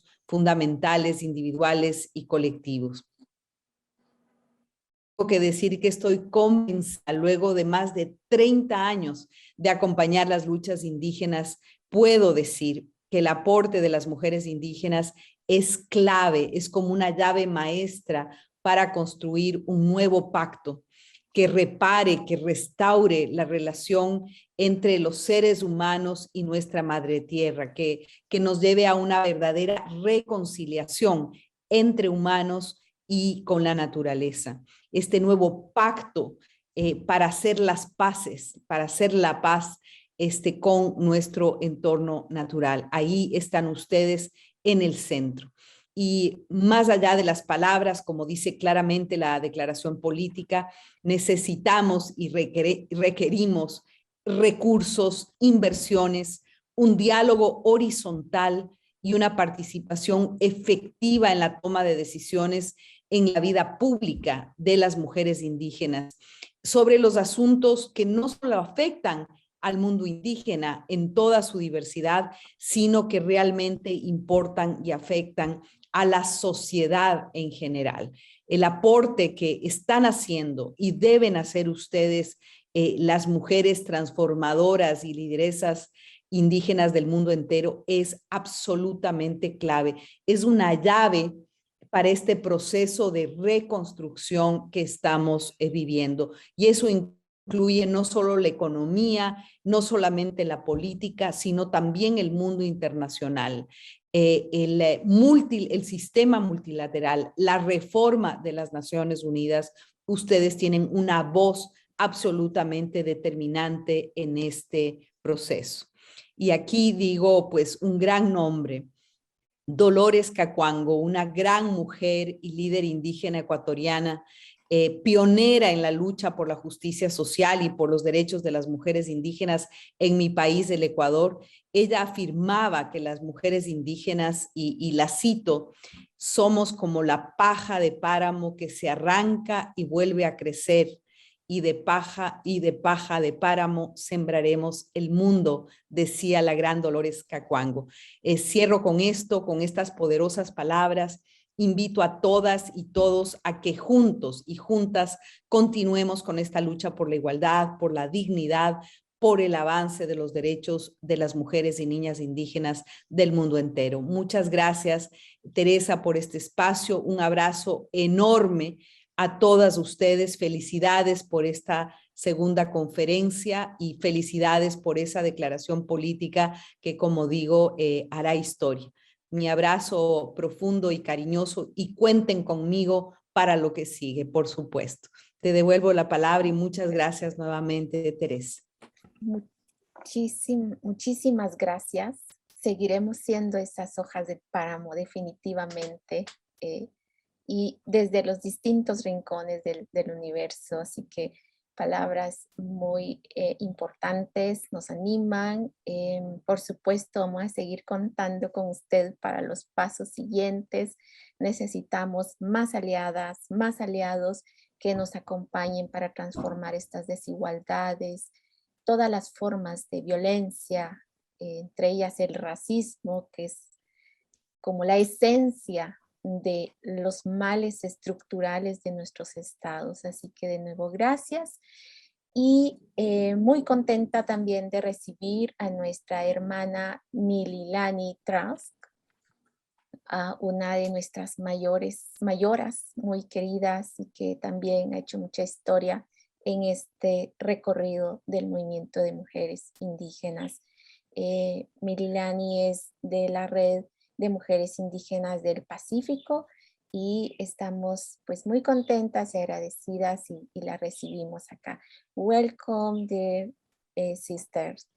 Aloha. Aloha, everyone. What a great honor and pleasure to be here with you all. And let me say how impacted I am to see the faces of many old friends, Lucy Mulenke, Francisco Cali, and others, because it demonstrates to me that with the passage of time, we continue to carry the banner of human rights. The Pacific Indigenous Women's Network, in looking at and deliberating on the many issues that we're addressing in this conference and that will carry forward into the global agenda, once again, is placing the issues of climate change as a primary priority for us in our region. Climate change is something that impacts our lands, territories, and resources. And as we've addressed this problem in the Pacific, we see that there has been a reluctance, a continuing reluctance on the part of the United Nations system and states themselves to look at climate change and to include the impacts of militarization on our lands. The climate change debate ignores the fact that militarism, military testing, military uses of our resources leaves a huge carbon footprint. Until this problem is addressed, I think that we won't be able to really have the impact we need to have when it comes to climate change. One example here is that the Pacific is an area where we are greatly reliant on fisheries, on industries such as tourism, and climate change and its impact is having a devastation in these areas. But in order to address this, we also need to look at the traditional pursuits that will bring our territories and lands back into balance, and that will also be founded upon human rights. So as we look at this, we see a relationship between the impacts of climate change and food security in our traditional territories. We need to strengthen the ability of Indigenous women who lead certain traditional practices, not only with regards to inshore fisheries, but also with regards to cultivation. We know now from many years of working with World Health Organization that the key to restoring Indigenous health is access of Indigenous peoples so that they can return to their traditional diet. This is the basis of our building of our health security.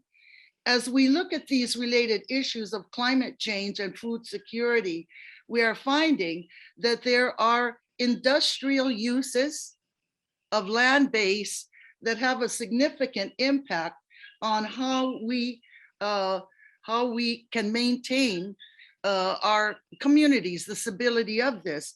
In the Pacific, we see clearly that there's evidence that the existence of extraction industry has an impact on the rate of domestic violence and violence against women. This is something that we also observe occurring in other regions. And we want to raise this as we go forward now, because addressing the impact of extraction industries is not simply something that we look at when we look at and assess land use, the consumption of water, which is necessary for agriculture, but also the appearance of violence against women in areas where extractive industries have gained power. This is something that we think needs to be focused upon within the UN system, and we need to raise it directly with states. Some of the other things that we are raising is the critical need for Indigenous women to have their capacity strengthened in the area of information and communication technology. There's a crying need in the Pacific to develop and create a broader network of telecommunication infrastructure, i.e. our people's ability and our own ability to access internet service. The Pacific region is one of the largest regions in the world if we simply count the nautical miles that separate the Pacific region, which is Polynesian, Micronesian, and Melanesian. So we have a merging here, but we do not have the strengthened infrastructure we need to continue our meetings such as this, which I apologize for having missed some of our discussions earlier, but it was simply for lack of connectivity. When we take a look at the broader health picture, we want to continue the stress, the focus on maintaining the watch for reproductive health. And also one significant area of impact in the Pacific with COVID has been the inability of many Pacific nation peoples, indigenous peoples, to return home to the security of their own traditional lands and communities because of COVID restrictions. States and the United Nations system are passing many measures to prevent the spread of COVID by limiting the right to travel of indigenous peoples. But in the Pacific, we have many who leave the South Pacific to come to work in Australia, in New Zealand, in Hawaii, and on the US continent. And these populations, our peoples, are not able to return home during the time of COVID because they are subject to restriction for travel. So we're calling upon others to realize that this is separating families during this time of crisis. We need to pay attention not only to segregating those who need protection, but also to facilitating those who need to return to their traditional communities. We feel that our agenda globally is moving forward. We have passed the torch and give the legacy of the United Nations Declaration to all of the Indigenous sisters. We believe and are committed to continuing our work to strengthen and implement the United Nations Declaration on the Rights of Indigenous Peoples. And let me end this intervention by saying that many, many years before the UN Declaration was passed, we had a binding treaty in the world calling for the protection of our Indigenous children, the Treaty on the Rights, the Convention on the Rights of Our Children. And we hold that commitment firmly as we go forward to strengthen our peoples and to ensure the resiliency and the survival of our communities. I pray that, that the Creator bless each and every one of us, and that we be able to continue this effort for all of our peoples and for our survival. Aloha, mahalo anui loa. Aloha. Thank you so much, Sister Mililani, for your words. Very important, and thank you. Muchísimas gracias a cada una por sus palabras, a cada uno de nuestros oradores. Con esto estamos terminando esta parte. Les invitamos a que continúen con nosotros unos minutos más y ya estamos casi al final de nuestra agenda. Yo me quedo con el sentimiento y la palabra de decir gracias a quienes han hecho camino delante de nosotras. Gracias por quienes en este momento están en la lucha en los territorios sosteniendo la vida. Y gracias por quienes siguen soñando por un mundo mejor. Dejo entonces la palabra a mi compañera Aditya para continuar con los siguientes puntos. Maltiosh Chiwe.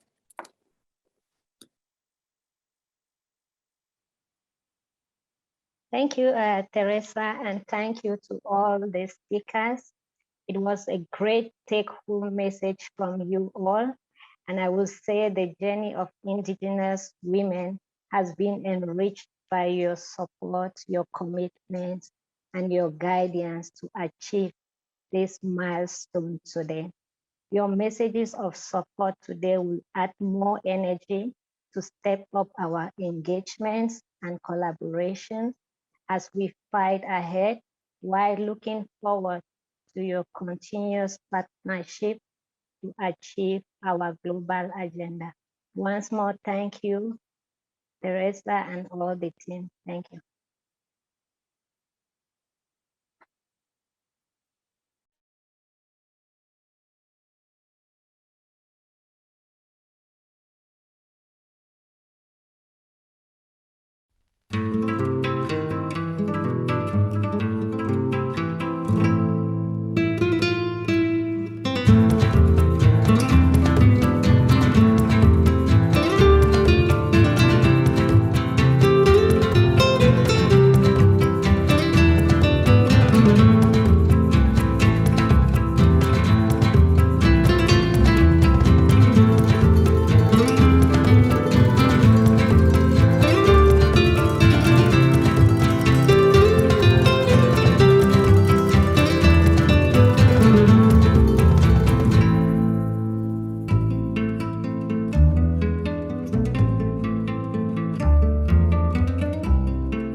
pasado 8 años desde la primera conferencia global de mujeres indígenas.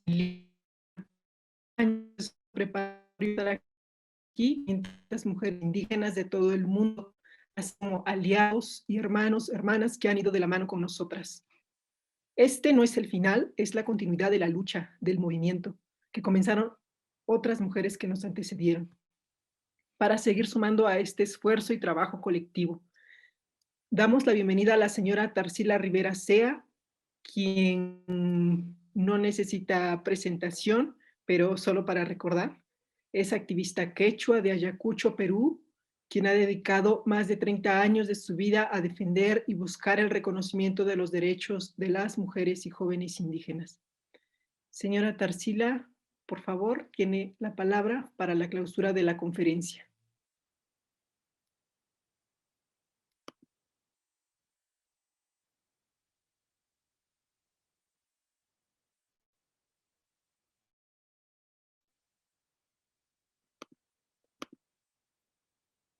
Está doña Tarsila.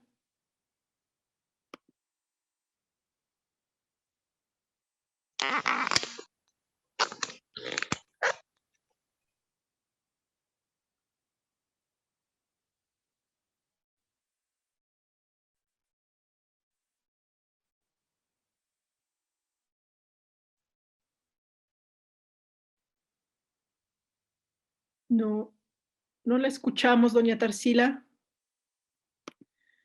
No la escuchamos y me parece que no la veo, pero si están de acuerdo, mientras se acomoda, mientras llega, me gustaría invitar a algunas hermanas para que dieran un mensaje y un saludo, un mensaje de cierre. Primeramente a Norma Sactic, de Mujeres Indígenas de México y Centroamérica. Por favor. Sawata tontera, Dios tire, rikushak arik ustashak, chpanakih, ahparwijo olkoh, la ishokim, shahparwijo olkoh. Buenos días, buenas tardes, buenas noches a todas las mujeres que nos están viendo, quienes están en este proceso colectivo de construcción. Agradecer el espacio al Foro Internacional de Mujeres Indígenas por tener este pequeño momento. En nombre del Comité de Seguimiento de la Alianza de Mujeres Indígenas de Centroamérica y México, presento un saludo para todas ustedes. Gracias por haber sido parte de este proceso. Nosotros como alianza, desde el corazón de Centroamérica y México, queremos valorar el trabajo que el equipo de FIMI y la directora ejecutiva de FIMI ha realizado para impulsar esta gran conferencia global de mujeres indígenas, que ha tenido en sus diferentes sesiones el espíritu de recoger las demandas, las agendas, las propuestas, las visiones de muchas mujeres desde el nivel comunitario hasta el nivel internacional. Es de valorar esta actualización que hemos hecho de los aportes de las mujeres indígenas, de hacer visible el trabajo que han venido desarrollando en los diversos ámbitos de la vida de las mujeres, las cuales seguimos construyendo y la cual esta conferencia global nos deja como lecciones aprendidas el poder seguir reconociéndonos dentro de nuestras diversidades, de las propias cosmovisiones, de articularnos a la distancia porque es el contexto en el cual nos encontramos. Esta conferencia nos permitió como alianza poder juntarnos como mujeres indígenas de la región para poder compartir qué sentimos en este contexto, cómo estamos enfrentando el tema de la pandemia, el tema de los desastres naturales, cómo vamos a retomar y a entretejer nuevamente nuestros procesos de incidencia desde lo local. Nosotras como mujeres indígenas de Centroamérica y México seguimos haciendo procesos a nivel internacional para que puedan mostrarse más la agenda. Creo que eso es importante de valorar en esta conferencia global. Nuestra declaración adoptada el día de hoy va a ser un referente, una guía para el trabajo organizativo que desarrollamos desde las mujeres indígenas. Así que hoy quiero manifestar este sentimiento, esta alegría, este reto que nos da como mujeres indígenas, de ese traslape también que hay de nuestras ancestras, de nuestras abuelas, de nosotras, esta generación, y de las compañeras que vienen, las mujeres adolescentes y las niñas que son parte de este proceso de construcción. El hilo conductor va a continuar en el camino que cada una lleva. Así que un cordial saludo a cada una y mi reconocimiento a la sabiduría que nos han dejado cada una de las mujeres de los 4 puntos cardinales y de las regiones que pudimos compartir. El idioma no fue la barrera para podernos escuchar, para poder compartir las experiencias, así que sabemos que hemos vencido las barreras tecnológicas para poder vernos, encontrarnos y también reconocernos entre nosotras mismas. Muchas gracias, Tiochtita. Muchas gracias, Norma. Well, I'd like to invite to Pragya Rai of the Network of Indigenous Women in Asia. Thank you. Good evening, everyone. I am today representing Network of Indigenous Women in Asia, NIVA, and Asia Indigenous Peoples Pact, AIPP. The 4 days where we all came together to celebrate our achievements, sharing and learning from each other in a safe space has come to an end today. And we all know that it is just another beautiful beginning. For the Second World Conference of Indigenous Women, NIVA joined its forces with AIWM. We organized sessions where our sisters shared their lived experiences on the economic autonomy of Indigenous women in Asia, SDG, and Agenda 2030. The key highlights were on the Indigenous women's access to natural resources, especially water, seeds preservation, impact of COVID-19 pandemic, like increased violence against Indigenous women and girls, ongoing and exacerbated challenges like violation of human rights, continuation of development projects, dams and minings in our ancestral lands were discussed. We were once again encouraged never to forget that intersectionality is the key for holistic progress when we heard from our Indigenous sisters with disabilities. The day started with the spiritual blessings, transitioning to a different, interesting session. These sessions and events were also stock-taking of where we are now and where we should head to. The technological difficulties reminded us again of the harsh ground reality we face every day. But huge thanks and hats off to strong commitment and willingness from our network members and FEMI that these sharing and interaction were not limited to only few. Our sisters tirelessly fought with COVID restrictions and technological barriers to take this event to more than 150 Indigenous sisters of 9 countries in Asia. This only proves the strength of the coordination between Indigenous women's organizations and networks, and its vital importance to accelerate the Indigenous women's movement. Together we can and we will.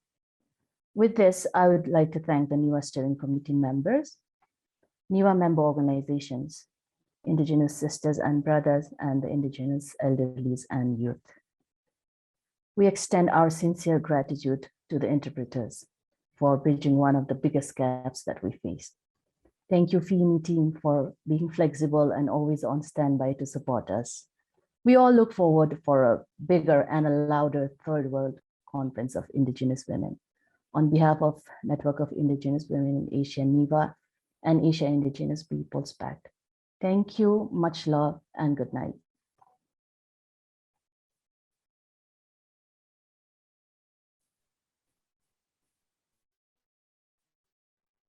Thank you, sister. I'd like to invite Valentina Sobkina of Sami Women's Forum. The floor is yours.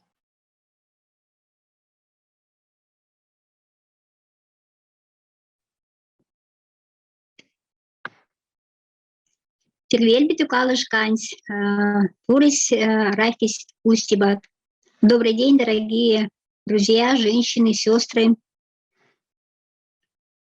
уважаемые участницы второй Всемирной конференции женщин коренных народов Я хочу поприветствовать вас от имени САМИ Финляндии, Швеции, Норвегии, России, а также женщин коренных народов России. Мы очень много работали в этом направлении, и конференция наша заканчивается, но не заканчивается наше общение. Мы много узнали об сестрах, поделились своими идеями, обозначили вызовы. COVID-19 закрыл границы, но не закрыл наши сердца. И мы по-прежнему открыты к общению, к встречам и к тому, что происходит в мире. У нас общие цели в сохранении и передаче традиционных знаний, родного языка, наших территорий. Мы солидарны в отстаивании прав на свою идентичность и уникальность. Таких, как мы, нет в мире, и каждый народ ценен.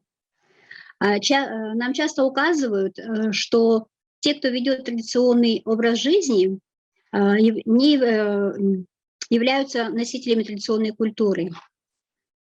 Я с этим в корне не согласна, потому что в нас она заложена генетически.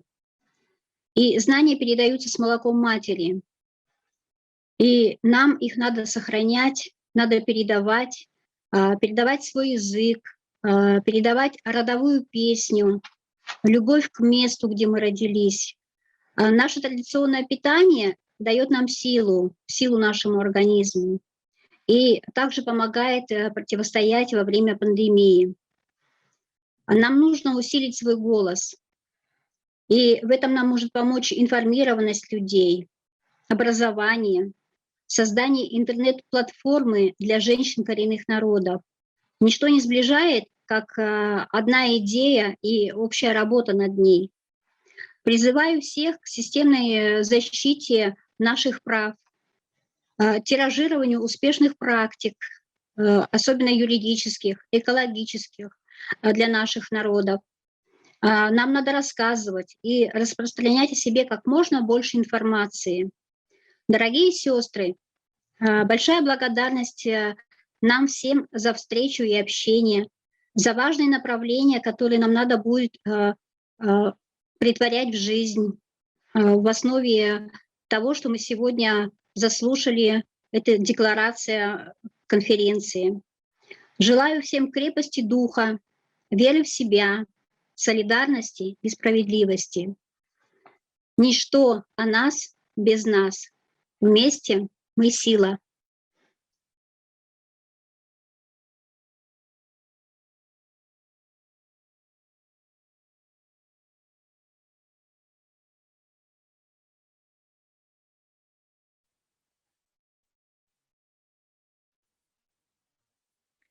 Thank you, Valentina. Por favor, doña Tarsila, acá estamos ansiosas esperándola.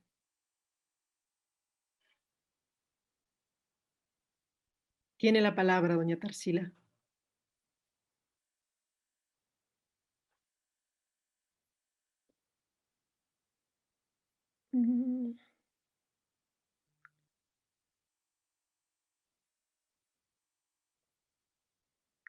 Bien,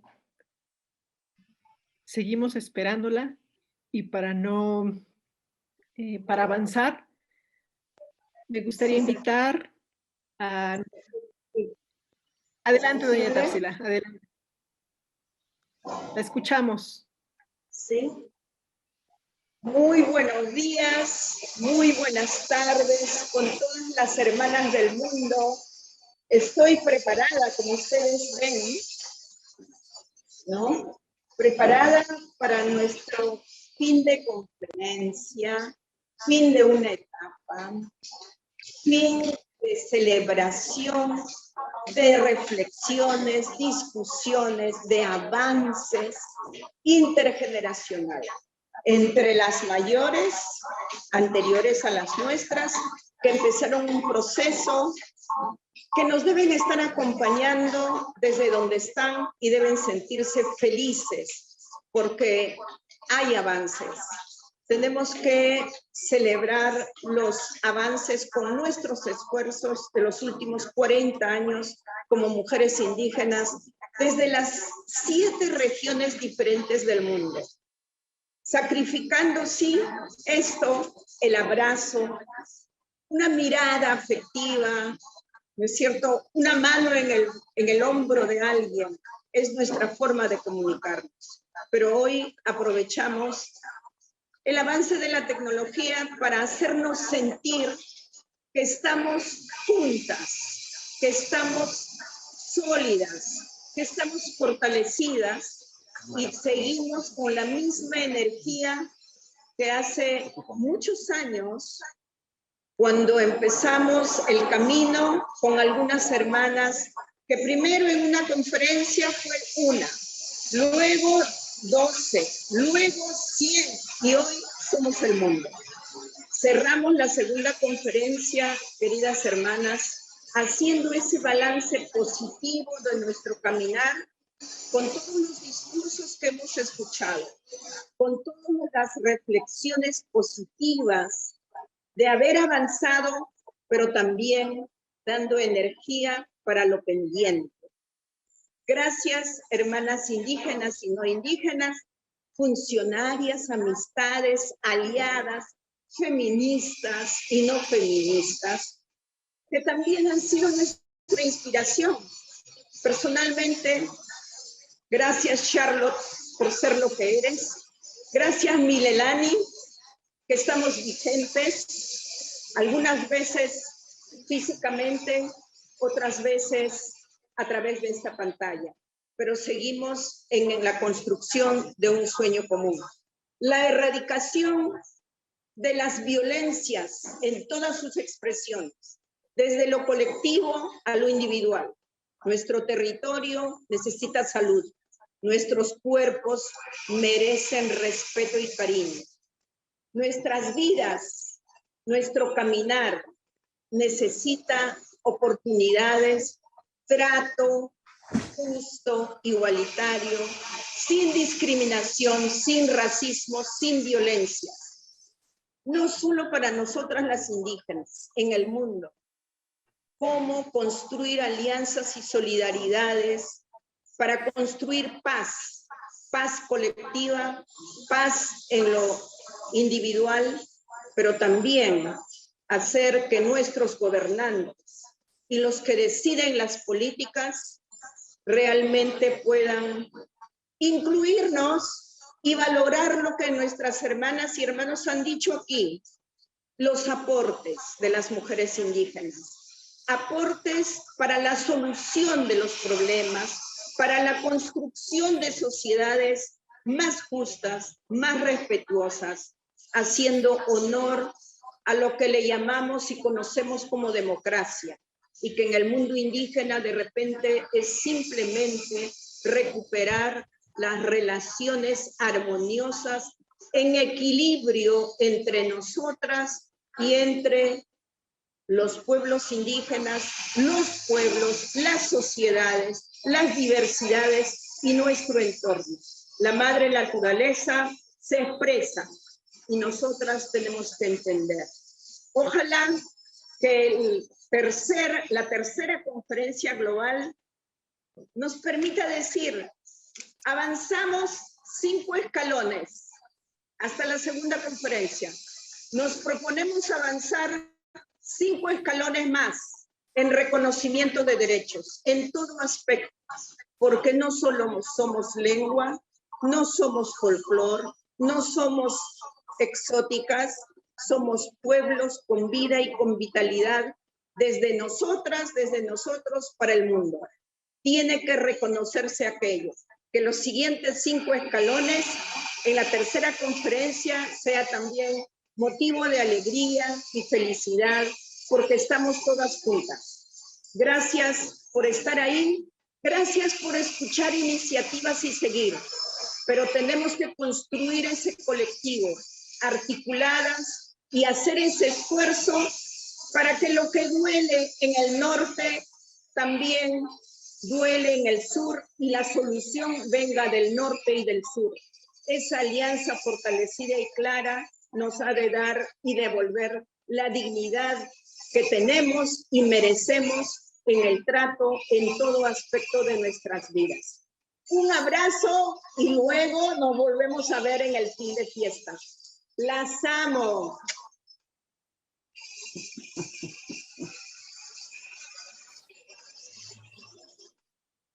Muchísimas gracias, doña Tarsila, por sus palabras siempre, por hacernos fiesta, por su presencia. Muchas gracias. Dear Lucy, I'd like to invite you also to offer a few closing remarks. Okay, I just want to thank everyone, and Tarsila, thank you so much. And all of you today. There's still a lot of background noise, but I hope that we can be able to hear. We are coming towards the end of our conference, and I really want to take this opportunity to thank you all participants, to thank you all, our allies, our friends, and the people who came to join us in all these 4 weeks that we've been working together. And especially to those who are our donors, our funders, thank you for your patience, and thank you for taking this journey with us, being with us throughout the years, and also during this time when we were planning this. It was not easy, as we mentioned it with Teresa and Tarsila in the opening ceremony, saying how much really we appreciate the fact that we were given that opportunity to continue waiting and being able to bring the conference as we have done today. We also want to thank our allies, especially the UN agencies that have really been great, the Office of the High Commissioner on Human Rights, UN Women, and all of you, the UN Permanent Forum. The list is long, and I want to apologize if I leave out anyone, but I don't want to leave anyone out, but to say thank you to all of you for the great work.